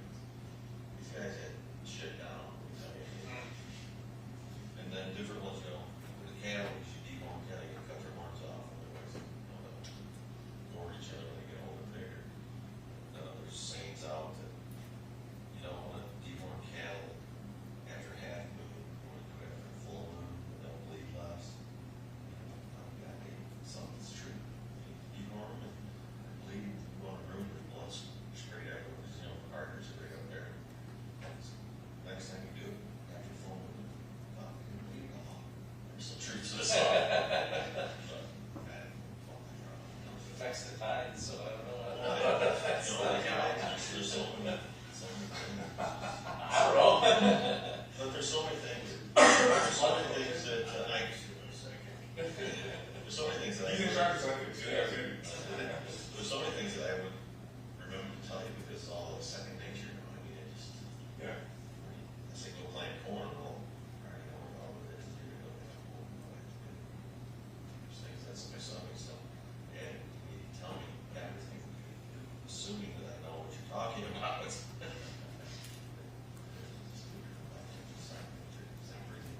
And outside of your, when I say your farming, I'm referring to the land that you own, when it comes to, please correct me if I'm vernacular gonna be wrong, when it comes to lands you were contracted to spray or fertilize, do you have a formal schedule for that, or how does that work? So let's say I own 100 acres and I'm gonna hire you to spray. Do you schedule a specific day with me, or how does that work? You're gonna call me and say, I got 100 acres of corn, I want you to spray. I'm gonna ask you, when did you plant it? You know, how big is the corn now? What fertilizer do you have on, what do you have on, you have the chemicals, have you done anything? Did you till it? Or is it nosing? Nosing means you just went out and planted it, and you tilled the ground, so you didn't kill any weeds or string in the ground. I'm gonna ask you those questions, and then I'm gonna come out and look at it. Okay, you planted it the other day, so I know you planted it on Monday, well, we got 2 weeks before I really got to be concerned about it. That's good, because I run over it and pop back up. It gets over this tall, you run over it, it's dead. It's cool. So I'm gonna come out and look at it, and I'm gonna ask you what weeds you have. Do you have thistles, do you have broadleaf weeds, grasses, so I know what chemistry I have to use to keep it clean. Not just playing around with ready corn. You're gonna live clean. So you have Are those brands, or what is that? that's resistance to different herbicides. Okay. Round ready, it's where Liberty Link will be, it's straight Liberty, and it won't kill it. There's different ones, there's a BT, or more resistant for bugs that usually die. There's a rootworm resistant, maybe you can put like chlorophos on or something for insecticides. And you're gonna ask you all those questions, I'm gonna come out and look at it and go, okay, it's decent, this is what we're gonna use, and I'm gonna come back and spray it. And it's gonna be determined by, you know, if we had rain today, I'm not gonna go out there tomorrow, because I'm not gonna sink in and let your field up, I'll wait till it's dry, you know, schedule it back. If they're calling for rain tomorrow, well, no, I don't want to spray it tomorrow, because the stuff will spray, it takes 4 hours. It's got to get in the plant or be there 4 hours before it works. So I will spray it, it's rain an hour later, well, we just wasted $30-40 an acre. So after we drink all that, you gotta make sure the wind can't blow. If you're in a subdivision, I don't want this stuff blowing over on the neighbors, killing their grass. If the kids are out there, they're gonna be turning in, and I'm drifting on them. So I mean, as far as we schedule, I'm gonna be there Monday to spray at 9 o'clock. I don't have. It's gonna be when the weather's right. You have faith in me that. Within a window of the appropriate time for that plant, essentially, right? Okay. You look at it, you have 5 days, you're gonna be there within that 5-day period, but it's never, I'm gonna be here this morning or that morning. Right. Okay. You're gonna be there when. I mean, there's mornings mornings when it's real calm out and there's no wind, great, let's go spray. And there's days that it doesn't stop blowing, you can't spray it off. You have the competition on spraying still.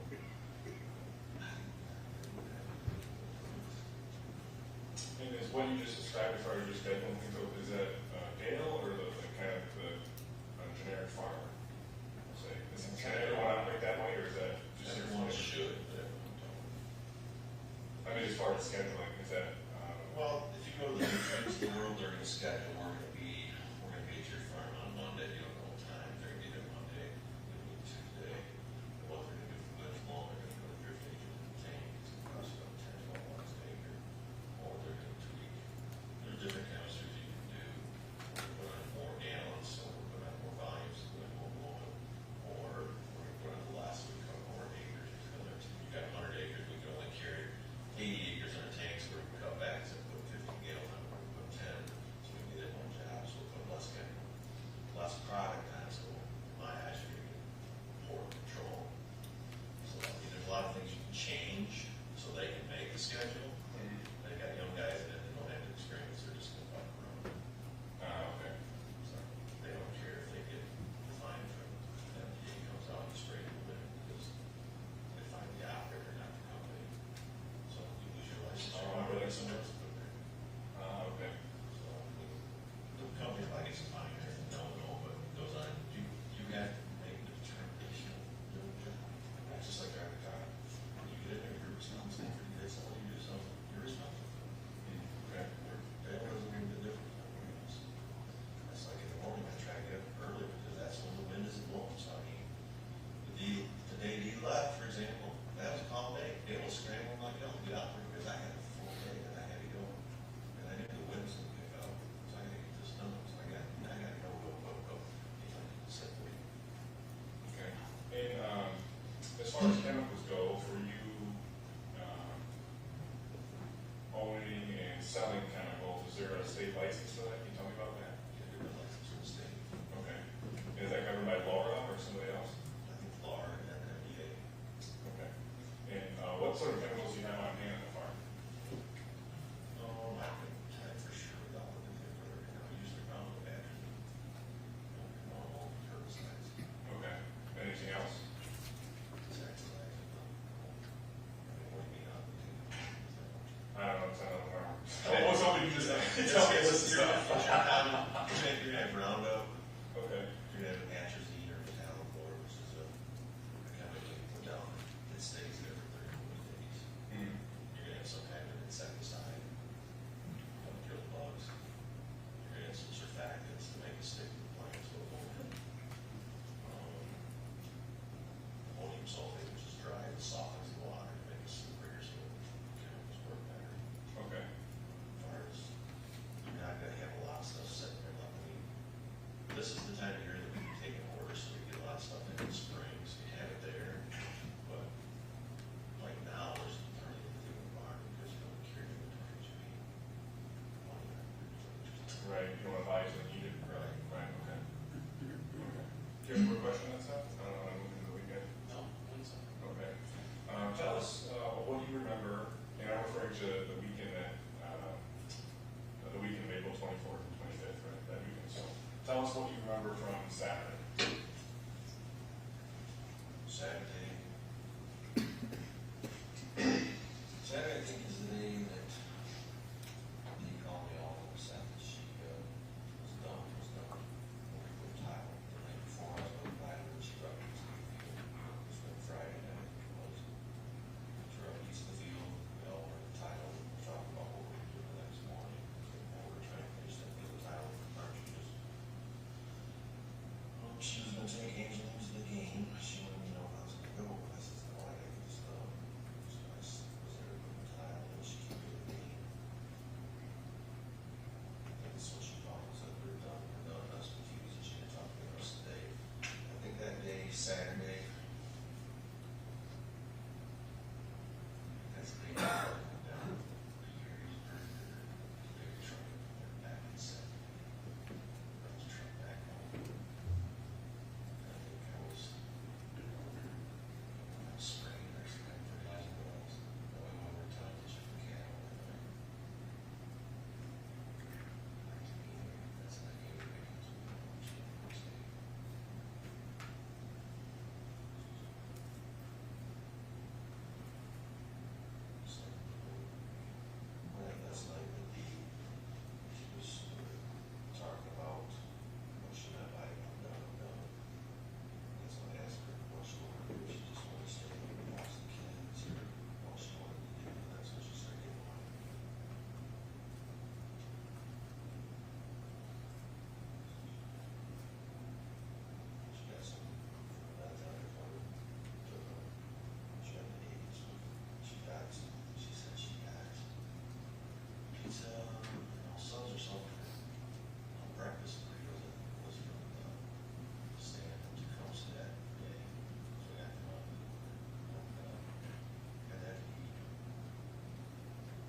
oversight for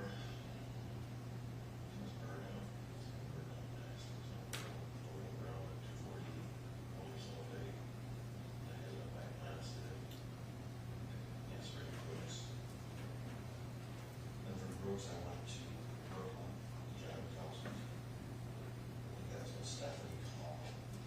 That was the Brooklyn, I think it was Stephanie calling on what he was at. She said, oh, my gosh, it was by Stephanie was calling instead of Raquel, because she said Raquel called her. So I didn't know Stephanie, I tried to call Raquel, I think your call was 3 or 4 times where she answered. She said, if I'm not, well, she's on her couch, I just left her for an hour. She says, no, she's not here. I said, okay, I won't swear her, but I'm not home. I have no with that. So that's when I, straight with the sprayer, go back here home. I think I pulled the office, it seemed like I pulled him in the house. I went in the house. He wasn't there, she was in the house anywhere. I walked in the bedroom, looked around. That's when I noticed the bags in the bedroom. Making bags, no bathroom was going. I said, where the bags go? She says, Zach's here. She's not there. I made sure she had to pick them up. She said, oh, the car's here. I said, the number's here too. I said, it's not good. No. Then Raquel went in the bathroom, looked around, and she agreed with me. She said, well, Mom's hairspray's done. Off the counter. Raquel, I don't know which hairspray she got. Raquel picked out, and she took her hairspray. She didn't take Raquel's hairspray. So then, thinking about pulled out front to the office. Hindsight now, looking back, this is weirder than the weird to me. He's been gone an hour to 2 hours, and the kids are here all in a panic, and she's left countless times. This is weird. And then Zach's in the office going through the security cameras, trying to figure out where's Mom at. He wasn't going through the security cameras, he was completely shut off the cameras because he picked his Mom up and he wanted to go track it. That's If I can, I'm sorry, cutting off on anytime I appreciate the information, but specifically to Saturday, can you describe the source of Dee's anger? What caused her to get upset that day? Can you talk to us about that? I guess she got into it with Terry, one of our drivers, over something his girlfriend or his wife or his ex-wife or to-be ex-wife had done. I guess they had a big argument and he quit. And then she got into an argument with Todd that day over dispatching or Terry or what else they were arguing. He just said he called her out and said, I know what you've been doing. Because we're taking this money and doing this. She's been having, she's been lying. It's been told to us that you had informed the employees, however, that it happened, that she was taking Xanax and she didn't take kindly to that. Can you describe that to us? So we were told that you had informed, whether it was Todd or Carrie or both of them, that Dee was taking Xanax, and that was a source, a portion of her being upset that day. Okay. The way it was presented to us was, and I'm paraphrasing, Dale went behind her back and told the employee she's taking Xanax, not only her, that she don't be able to know, essentially.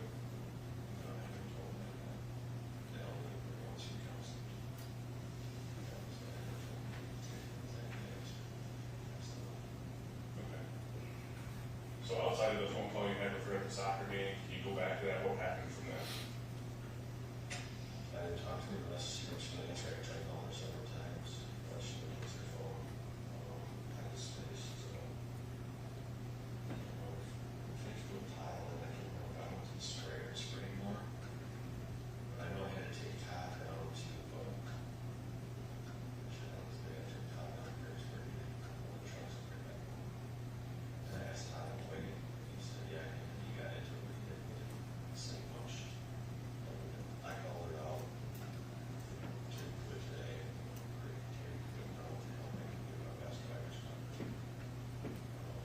what was your instinct then? Do you think this was going to resolve itself, or what did you think at the time? Is this stack kind of counting?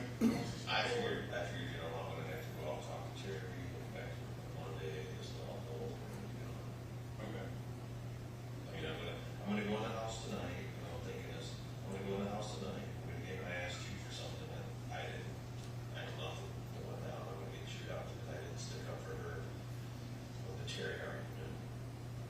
So I know they'll lose this battle already, even though she's 100% wrong, so I'm just like, the fight goes on, she argued with Todd, I think it won't, the last thing I had to do was have Todd quit too, because then we'll really be screwed.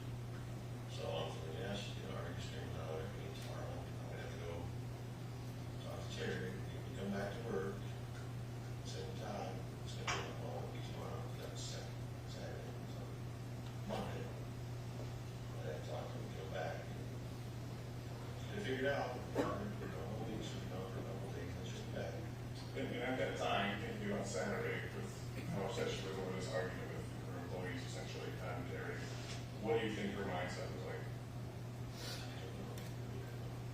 I don't know anymore, it was just thinking, Some of the statements you made in the past were that you were concerned she was abusing her pills, and that she may be depressed.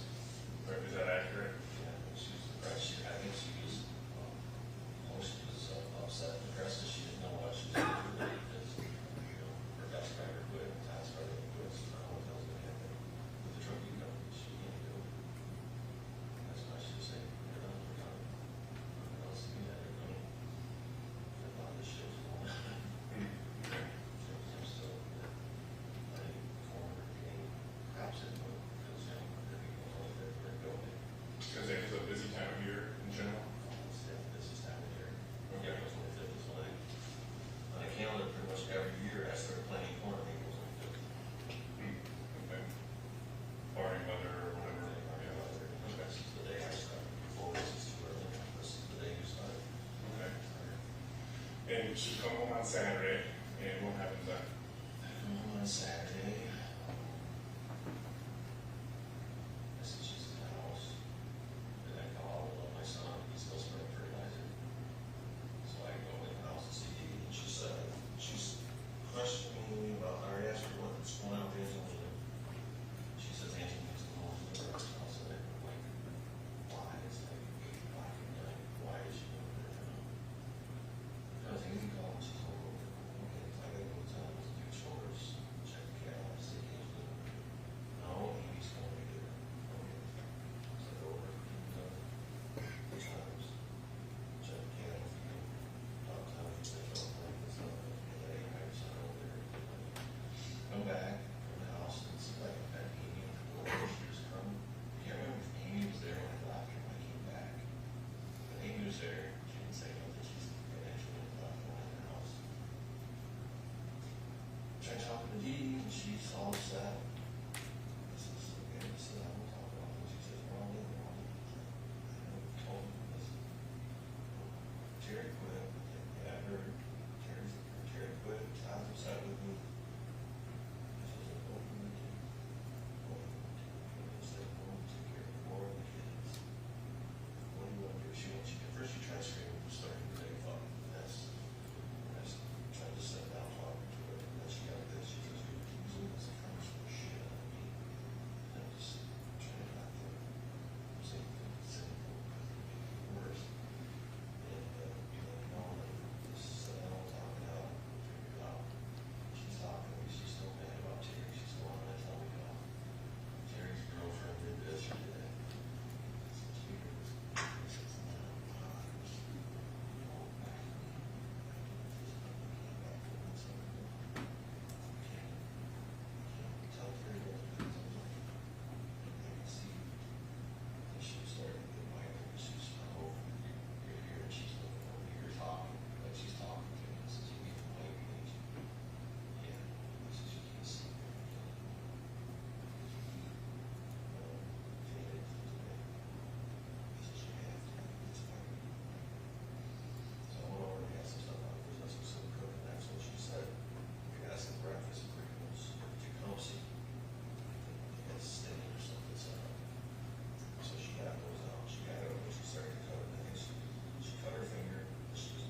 describe this as one of the worst arguments you had had. Can you describe that to us?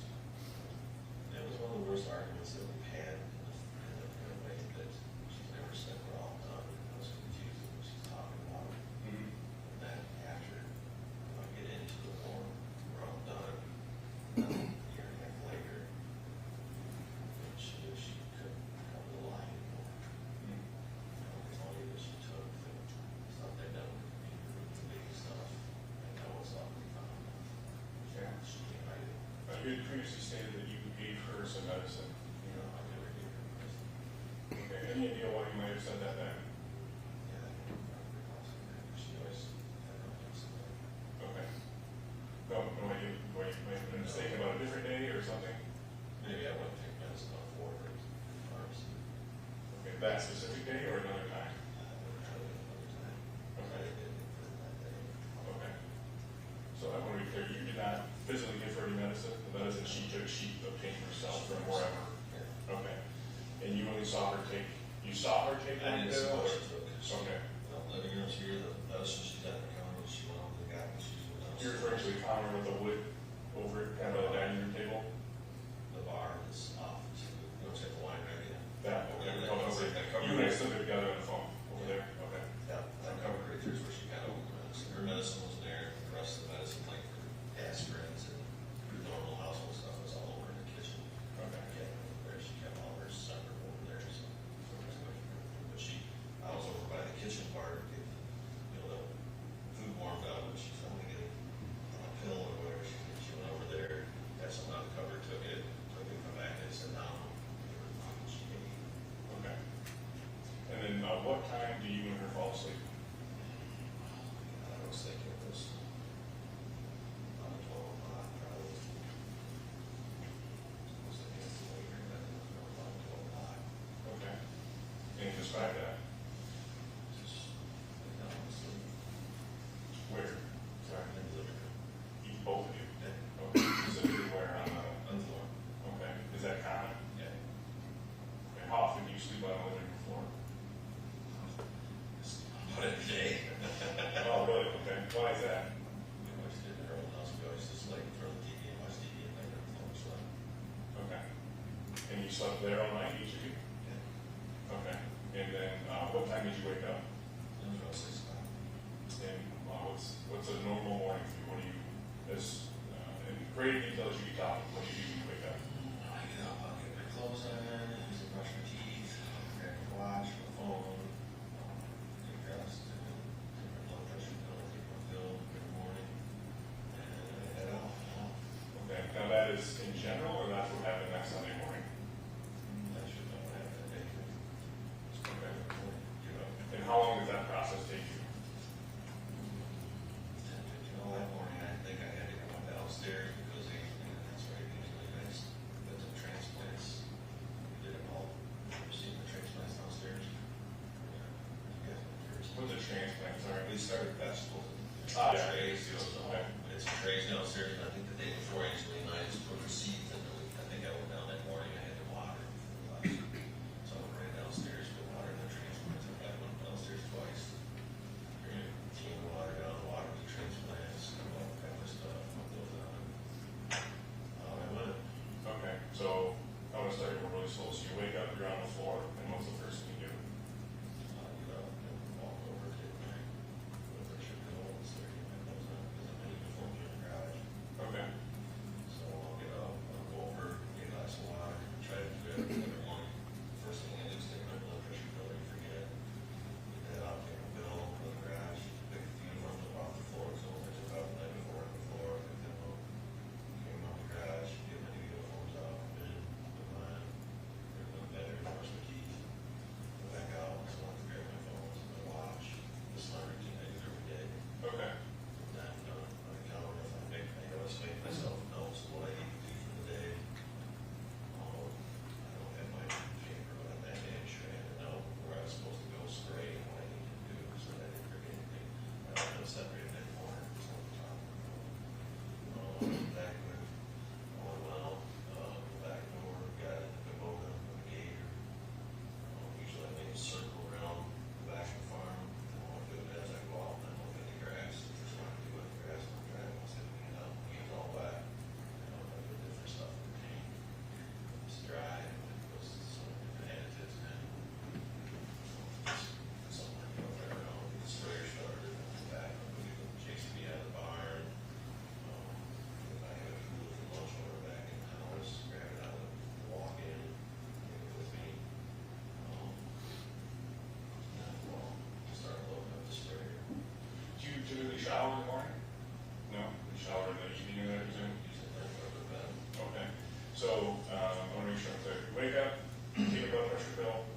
grab your clothes in the glass of water, grab your clothes in the garage, come into the bedroom, maybe the bathroom, brush your teeth, and get dressed.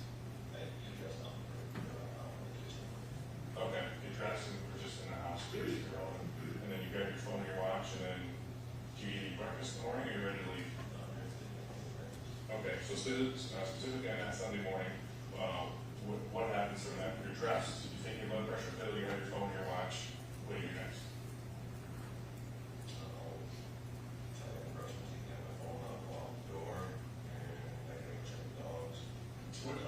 Which, I know you have a bunch of doors back there, which door is town for you? Okay. Okay. Usually I travel off to the garage Okay. or the laundry room. Just wherever I park the Komodo, where I gotta get the dogs first thing I go to the garage, 'cause I gotta grab two cans of dog food. Or if I don't have dog food, I gotta go out to the shop and get it. Okay, and I apologize, so you leave out through whatever door, or first thing you do? First thing I'll do is I'll go break out, let the dogs out, then I'll get in the Komodo. They have to hedge over on me and see if there's anything going on. Well, start the sprayer out, and check the oil stuff on it. Then hopefully I remember to take my fucking list that's on the counter. I don't bring a list where I can spray, see what chemistry I put in. Okay. So that day, I had that finished the week from Leroy's and on my list. And how many acres of Levi's, how many did you spray? I have to look in the book to sure, I think it was only 10. It took me more time to get out of the counter. Okay. How long is 10 acres on the take it? Okay. Leroy's is another guy that did the weed, come back. It seemed like I had a flusher, really, so I gotta go down the water 3 times with water, pull it back, and go, spray to the road, rinse it out 3 times, come back in. Look and see if I got any other chemistry, or either blow it or the JCB. Come over, the front buildings where we keep the chemicals. I keep some back right lower, but all the small stuff, it's little jugs or little things we keep up by the office, so if somebody shows up to buy some, we just go, the girls go by the market, just get a truck outside from the block. Thanks. So I'll go there and get what I need, throw my jobs, put it back to the quota, try back to the market, walk this one, we'll fit the quota, I'll take the JCB up there and fork it, bring the pallet out. So that morning, I think I made 2 or 3 trips with the quota, get different jugs, because that just, that's all on my sheet right there, my sheets. Okay. So my log sheets, I mean, if you ask what time I went to Leroy's, I'm gonna go get my sheet, it tells what time I loaded the barn, what time I got to Leroy's, and when I'm back, because I'm loading the next one, right around the gallons, everything, the tank, and the water. Next, like in the sprayer, I write down the sprayer, when I get the field, I try to break down, the acres in it, which name it is. So there's, I'm trying to double up so I don't miss it. Right. So that I got those. Okay. So you walk out of the house, you go to feed the dogs, and what's the next thing you do? And you get a talk city to me. When you say Kubota, what are you referring to? The four-wheel little, what you call it, a little ATV. Okay. Like a side-by-side with a, with a cargo area? Yes. Okay.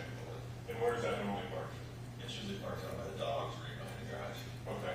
And you Depends get, on where it is. Leaves it at night. and you get that, and where do you go from there? That morning, we drove around, last spring, we drove around the boundary of the farm. And I stick my hand out, the grass is up, so through the grass, see if there's people in it for what it is. Okay. And then what? Then I go to the sprayer, I started, I'll check the oil, I started, I was just pouring down a bit in there. Okay. That's not on my list, I've got low. Okay. And what happened from there? Went to Leroy's, spray net, that, it was out, went to the roads, spray net. Okay. And then I loaded it up to, I loaded more in the back. Then also I got sprayed and propane. Okay.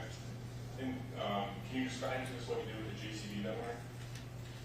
I would have pulled up, that was, pulled it out of the barn, pulled around by the house. Oh, I think I was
Doesn't mean they help me, just because I don't talk smart talk. When you say,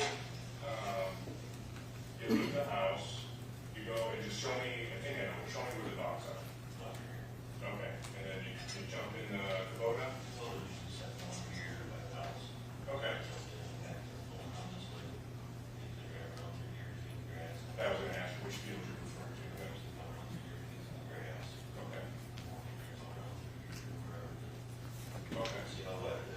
Okay. And is that common for the farmers to check the grass each morning, and that's just part of what you do, so you know what you gotta do? Okay, okay.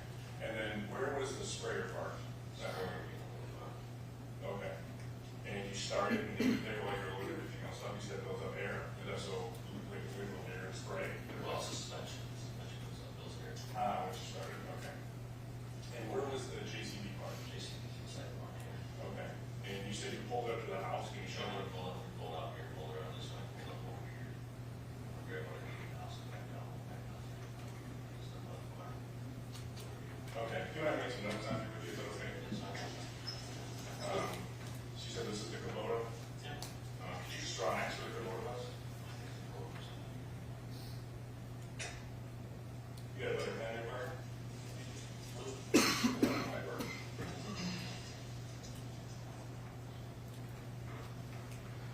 We're failing on all fronts here, Farmer. Maybe it's the paper, it's the paper. There we go. And then, where is the, if you can mark the sprayer, is it out on the paper, that mark? Okay. And where is the JCB part in the morning? And then could you just draw X on there for me, just to make sure I understand? Different people call the buildings different things, so I don't want to make sure. Okay. What do they call the dry bar? What is that? Oh, okay. And then there's a wet bar? Does that make sense? See, that's what I mean. It's different people. Okay. Okay. And then you pull onto the JCB and you show where you parked it by the house. Okay. Can you mark that for me? Okay. And then, where do you go from there? Yeah.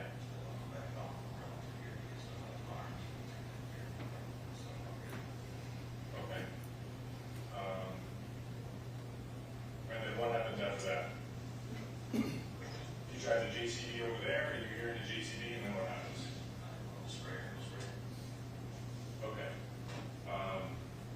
And when you, how many minutes do you think from when you were in the house to when you got over here and left in the sprayer, how many minutes is that, if you had to guess, that Sunday morning? Before I left with the sprayer. Correct.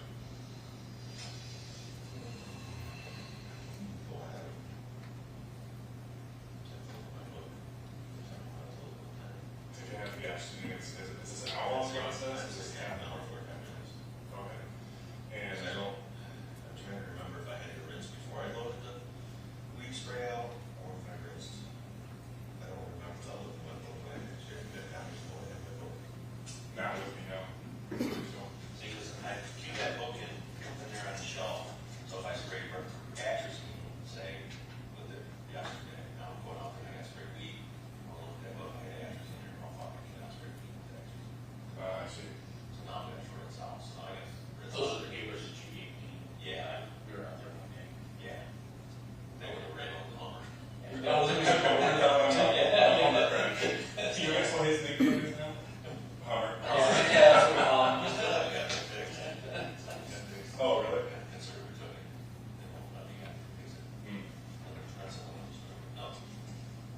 I've been not looking at the book, I came like I had to come out and rinse. If I had to rinse it, get out. If I didn't rinse out, if I looked at half an hour, 45 minutes, I might get all the chemicals. The sprayer's in here, JCB's here, I come up here, got some stuff out of the building in the front here. Took back, measured it out, because it's an ounce, this was a little bottle, so you gotta really measure the shit out, right? Put the sprayer, and I pulled out. Okay. I mean, it should be on the camera, use the camera, and they pull the bar, we showed you pulling it on the sprayer. Okay, and specifically with the JCB, I think this is the most question I have to ask that's out there. So the Justice for Heat crew, at the time, I think the adult children perhaps parked right seeing the JCB tracks, and that's why they had asked you why you pulled up to the houses. Is that accurate? They didn't ask me. That's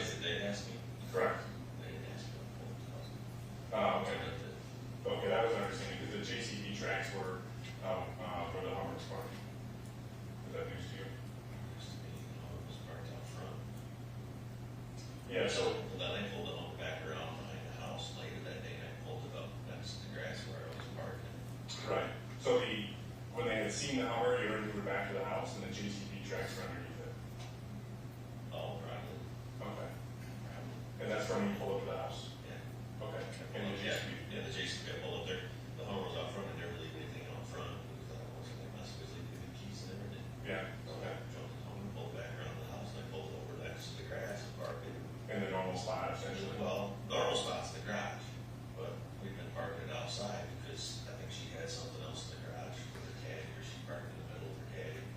So I just pulled it over next to the grass, was out wait, because the rest of the area there is where the rest of us park. You know, where I park my pickups there, Jared, or whoever pulls in, that's where they park. Okay, so you got the JCB, pulled back into the house, because you forgot your sheet or something, and you get back in and you go back to the barn door of the square. And when you're in the house, she's sleeping. Right, okay. So how did the Hummer get from behind the house to the office? In that morning, Yeah, it was there when I came back, that's where Kellen was sleeping out front. okay. Where was it when you left? When I left, it was on my house. I think, was it for, I don't remember. Okay. Seeing the Hummer, I mean, it's a lot, I don't Okay. remember. But I do remember grabbing it from the front of the office, and parking it back behind the house, because we never leave anything out by the room. Okay. So it was behind the house when you left? I don't remember. I don't. Okay. Well, I guess easier when you left to go to Brooks or wherever. I wasn't parked in front of it. I don't remember seeing it out there. I don't. Okay. I mean, I don't remember sitting up there. I was almost think I didn't look that way. I mean, I can tell you where the piece of farm machine is. I can't tell you what the Hummer's at. It's just not something that I'm paying attention to. Okay. So then you get in the sprayer, you go down to Leroy's, and you spray, you said, how many acres at 10? It was 10. 10 acres. Look at that. Okay. And you come back, and then what happens? I think I had to flush out to go to the next break. I jumped to the quote again and pulled out front, or I had enough, I don't remember, but I had the chemistry in the barn. Okay. I loaded up, if I had rinse out, I'd pull it back, and I just rinsed out, pull back in, loaded. Go to the next job. And the next shot, remind me, I'm sorry, you're going to, was it towards Brooklyn? It was in Brooks. Brooks, I'm sorry, okay. And then where do you go from there? Okay. And then what happens then? That's when the stuff became, I started to do that. Okay. And what do you do after that?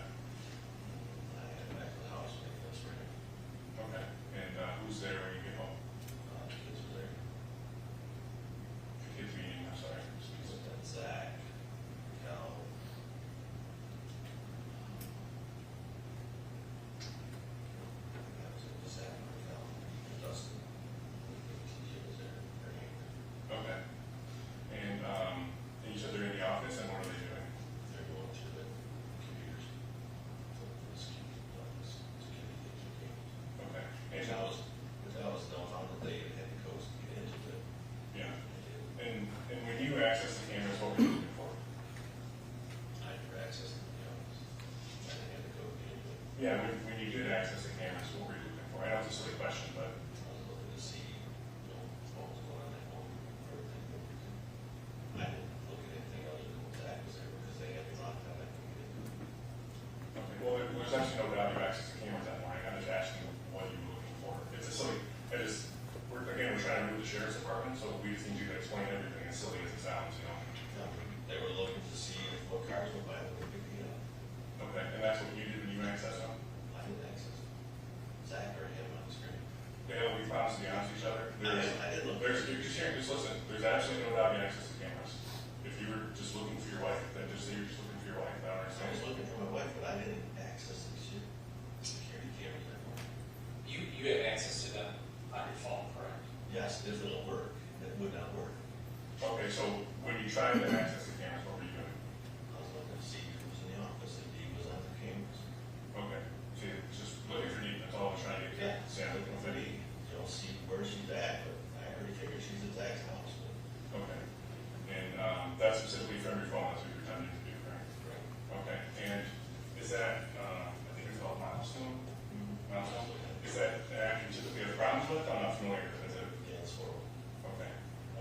you supposed to be able to do from the app? We're supposed to be able to see the cameras and see what's going on in those cameras. Okay. And how often would you try to use it? I haven't tried to look at it, I won't cut it off. I'll look every day, once a week or something, look at it. And what percentage of the time do you think it works? 5-10%. Not too good of a track No, record. I mean, if you're in the office and you want to look at the camera system when you're in the office, it'll work. If you're in the house, it'll work. If you're anywhere else, it don't work. Okay. Because you got internet access, I guess, go with your phone, you shouldn't have to, and it don't work. And do you have any other issue with your phone, or is it through with that app, do you think? It's the application itself? I don't know, your phone's always have a glitch on it, a lot of stuff don't work. But by and large, it's this application that gives you issues. Okay. Do you pretty much carry your phone with you at all times? Most of the time. Okay. Specifically that Sunday, you had your phone with you all day? I'm pretty sure I was not.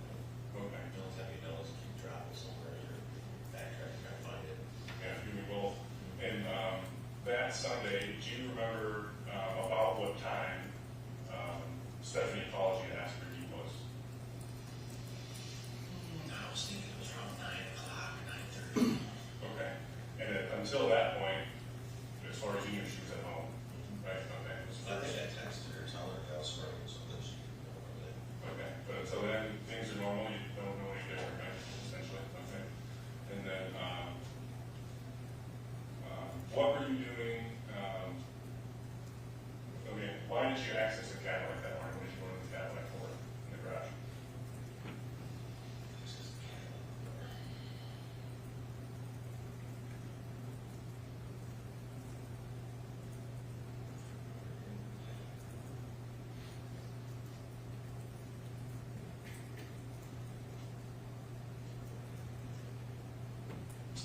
You accessed the Cadillac. You didn't know why you would have done that.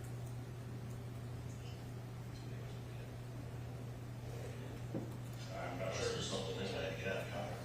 I'm not sure. If I opened the door, got it out, I didn't. She's got the key. I'm not saying you drove it. I'm just saying you accessed it for some reason. You don't recall why. Okay. Access it, I got it immediately. I was like looking on my app on my phone. I'm not certain what you did physically with the vehicle, but you had access to the car. Well, because I probably looked at my phone to see where it was at. Okay. That would be accessing. Okay. I'm not familiar with what you can do with that. And then OnStar, I mean, I see the OnStar button on my phone, it tells me where it's at. Okay. And Tell us about that. Yeah, tell us about that. I'm not familiar with that. Just the OnStar, I mean, you got the OnStar app on your phone, you can start the car, lock it, so you're on the phone. Oh, okay. I mean, I just look at the button, and tell me what car it's at, it's in the garage. Okay. And for what purpose were you doing that morning? It's only when it's not there, I want to see the car's there. Okay. So you would have accessed that app, and it tells you where the car is, and that's why you would have done it to see where she was. Yeah, see my car's, if the car's almost full, she can go. Okay. And what about when you tried to locate her iPhone? For what purpose was that? See what she's at. Same thing. Everybody was trying to find her on my phone. Okay. Okay. And it had been described to us that when things weren't comfortable between the two of you, she didn't like you knowing where she was. Did she know you had access to those things at the time? So, Was that ever a point of contention in recent times? We know overall there have been disagreements about that. What about leading up to this incident? Okay. I mean, she were out there, but she could access my phone. Okay. Because they have a safety, but if I don't, she can't get a hold of me, she can find my phone, see where I'm at, and her, you know, if you don't, same with her, if you can find her. Okay. Do you have any more questions about Sunday? No, I don't think so. Okay.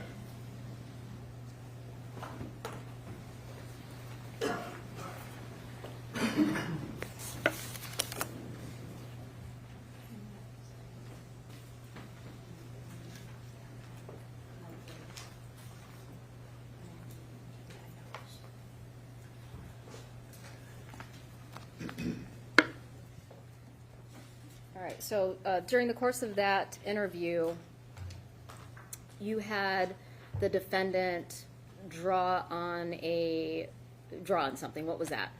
It was a aerial view, a satellite image of the Munger farm. I'm going to hand you People's Exhibit 124, and we are going to, okay, we're going to switch it out on the iPad. I'm going to have you get it out, though.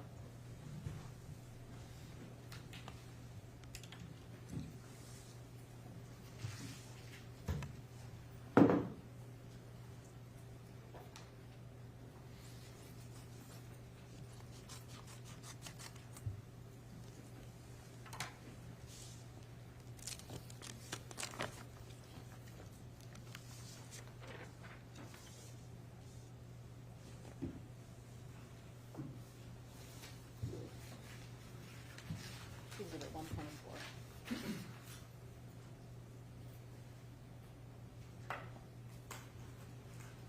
And is that the exhibit I've handed you? Yes, ma'am.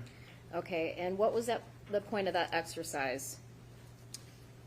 The intention of reviewing this with Mr. Warner was to have him specifically mark where he parked the front end loader on 425, the morning of 425. Okay. If I recall correctly, you had him draw 4 different X's on this map. Do you recall what the other X's were for? Yes, there's one X in the very top right-hand corner that was to get the pen to work. There is one X directly north of the house where he indicated that he parked the front end loader. The other 2 X's. Hold on, I'm gonna have you stop. So you said directly north of the house?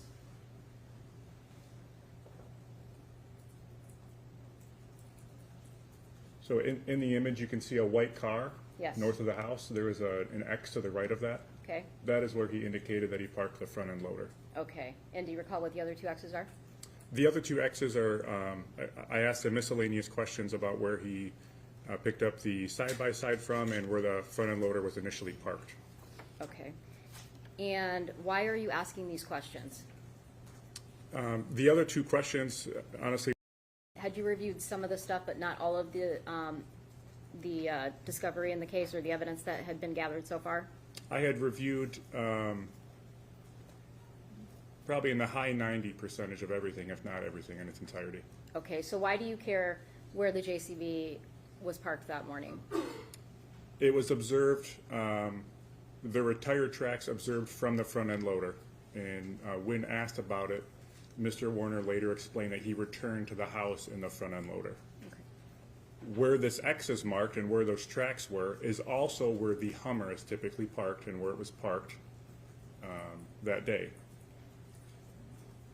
His statements were that D must have moved the Hummer to the office, but he states when he returns to the house in the front end loader and parks in this spot that she's inside sleeping.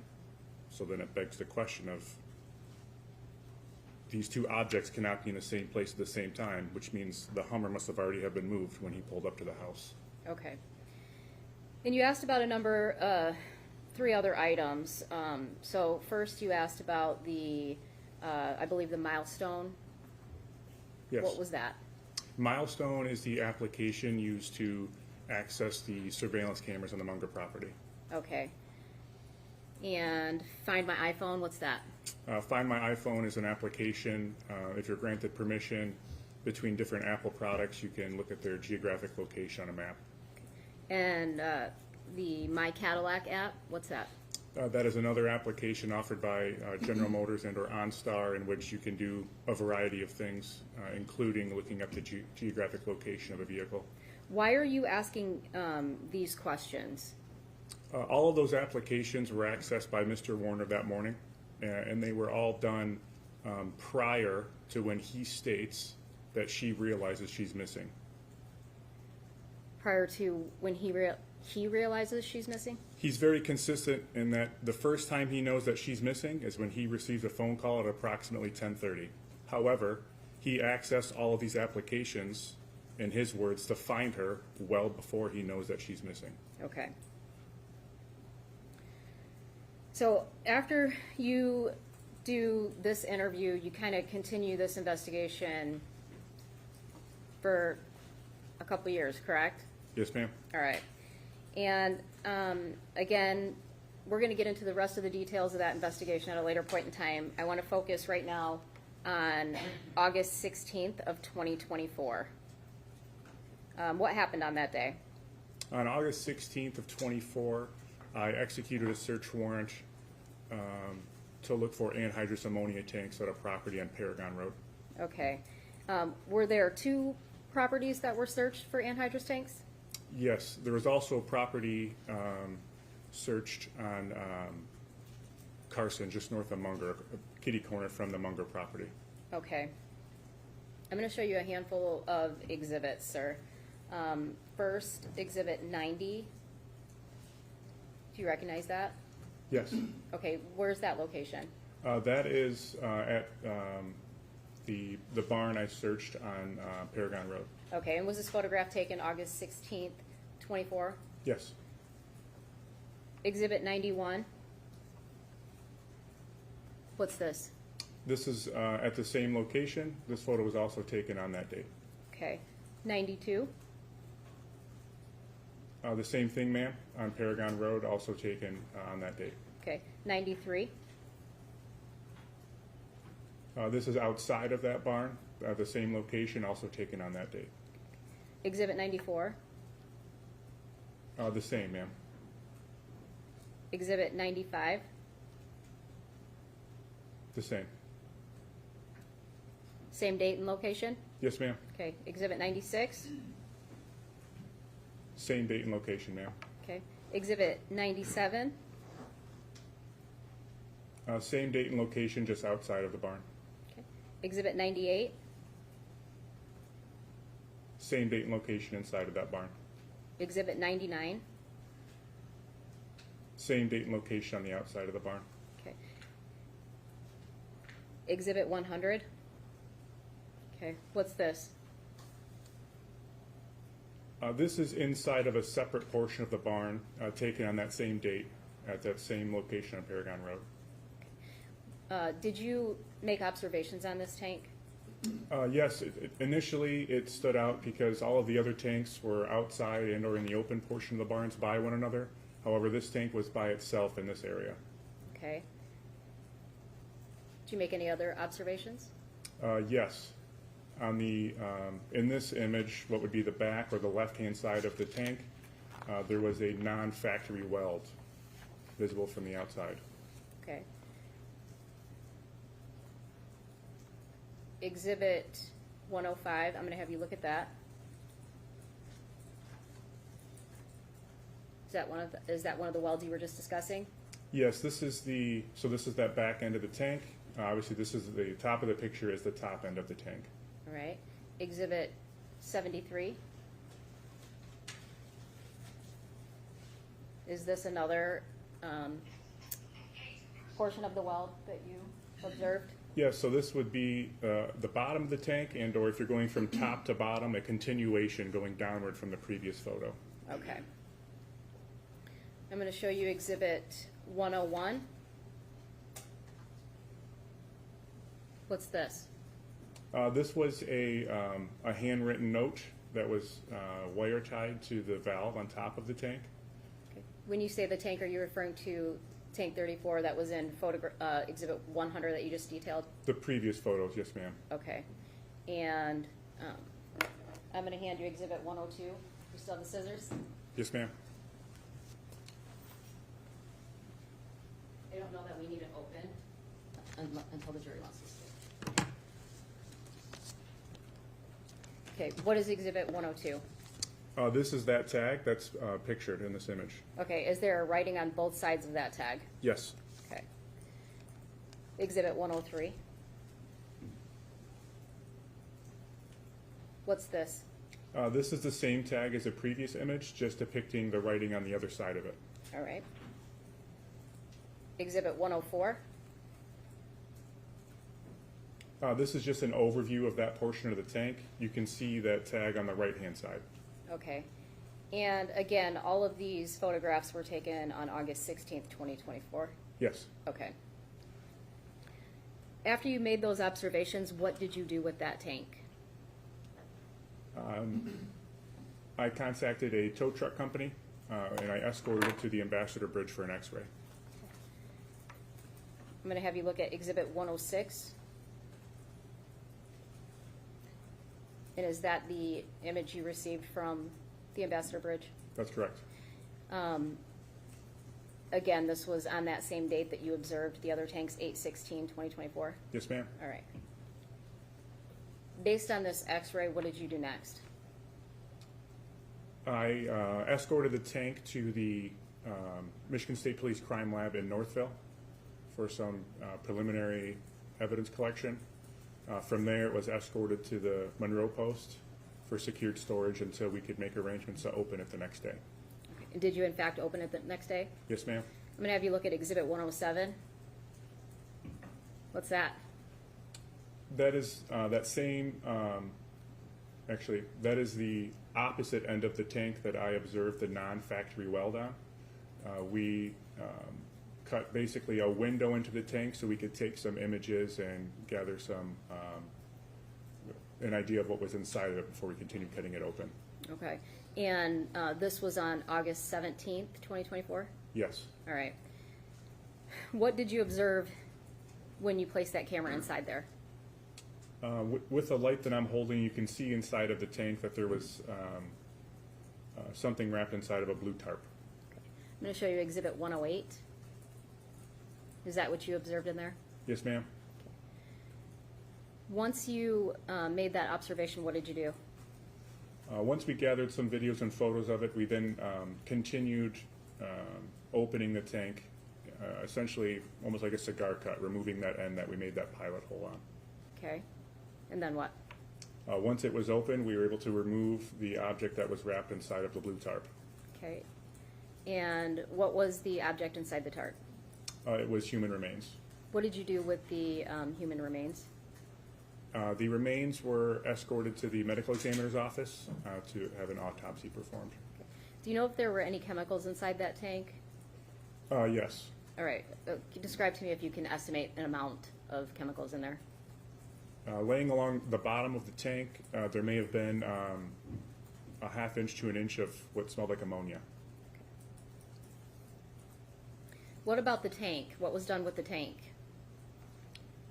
From there, the tank was escorted to more long-term storage until it could be evaluated at another date. Okay. Was that tank processed? Yes. All right. Was it processed on the 17th or a different day? It was processed by lab personnel on the 16th and 17th. Okay. At this time, Your Honor, I would be tendering Detective Dreyer to Ms. Charday with the understanding that I am calling him back to actually get into the details of the investigation at a later point. All right, Ms. Shardy. Thank you. Detective Lieutenant Dreyer, my understanding is you are going to be coming back to the stand and testifying next week?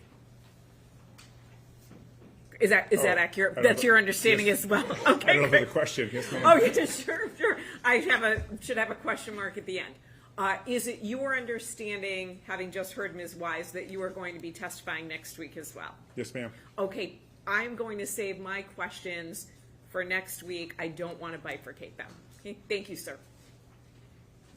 Can I ask counsel to approach briefly?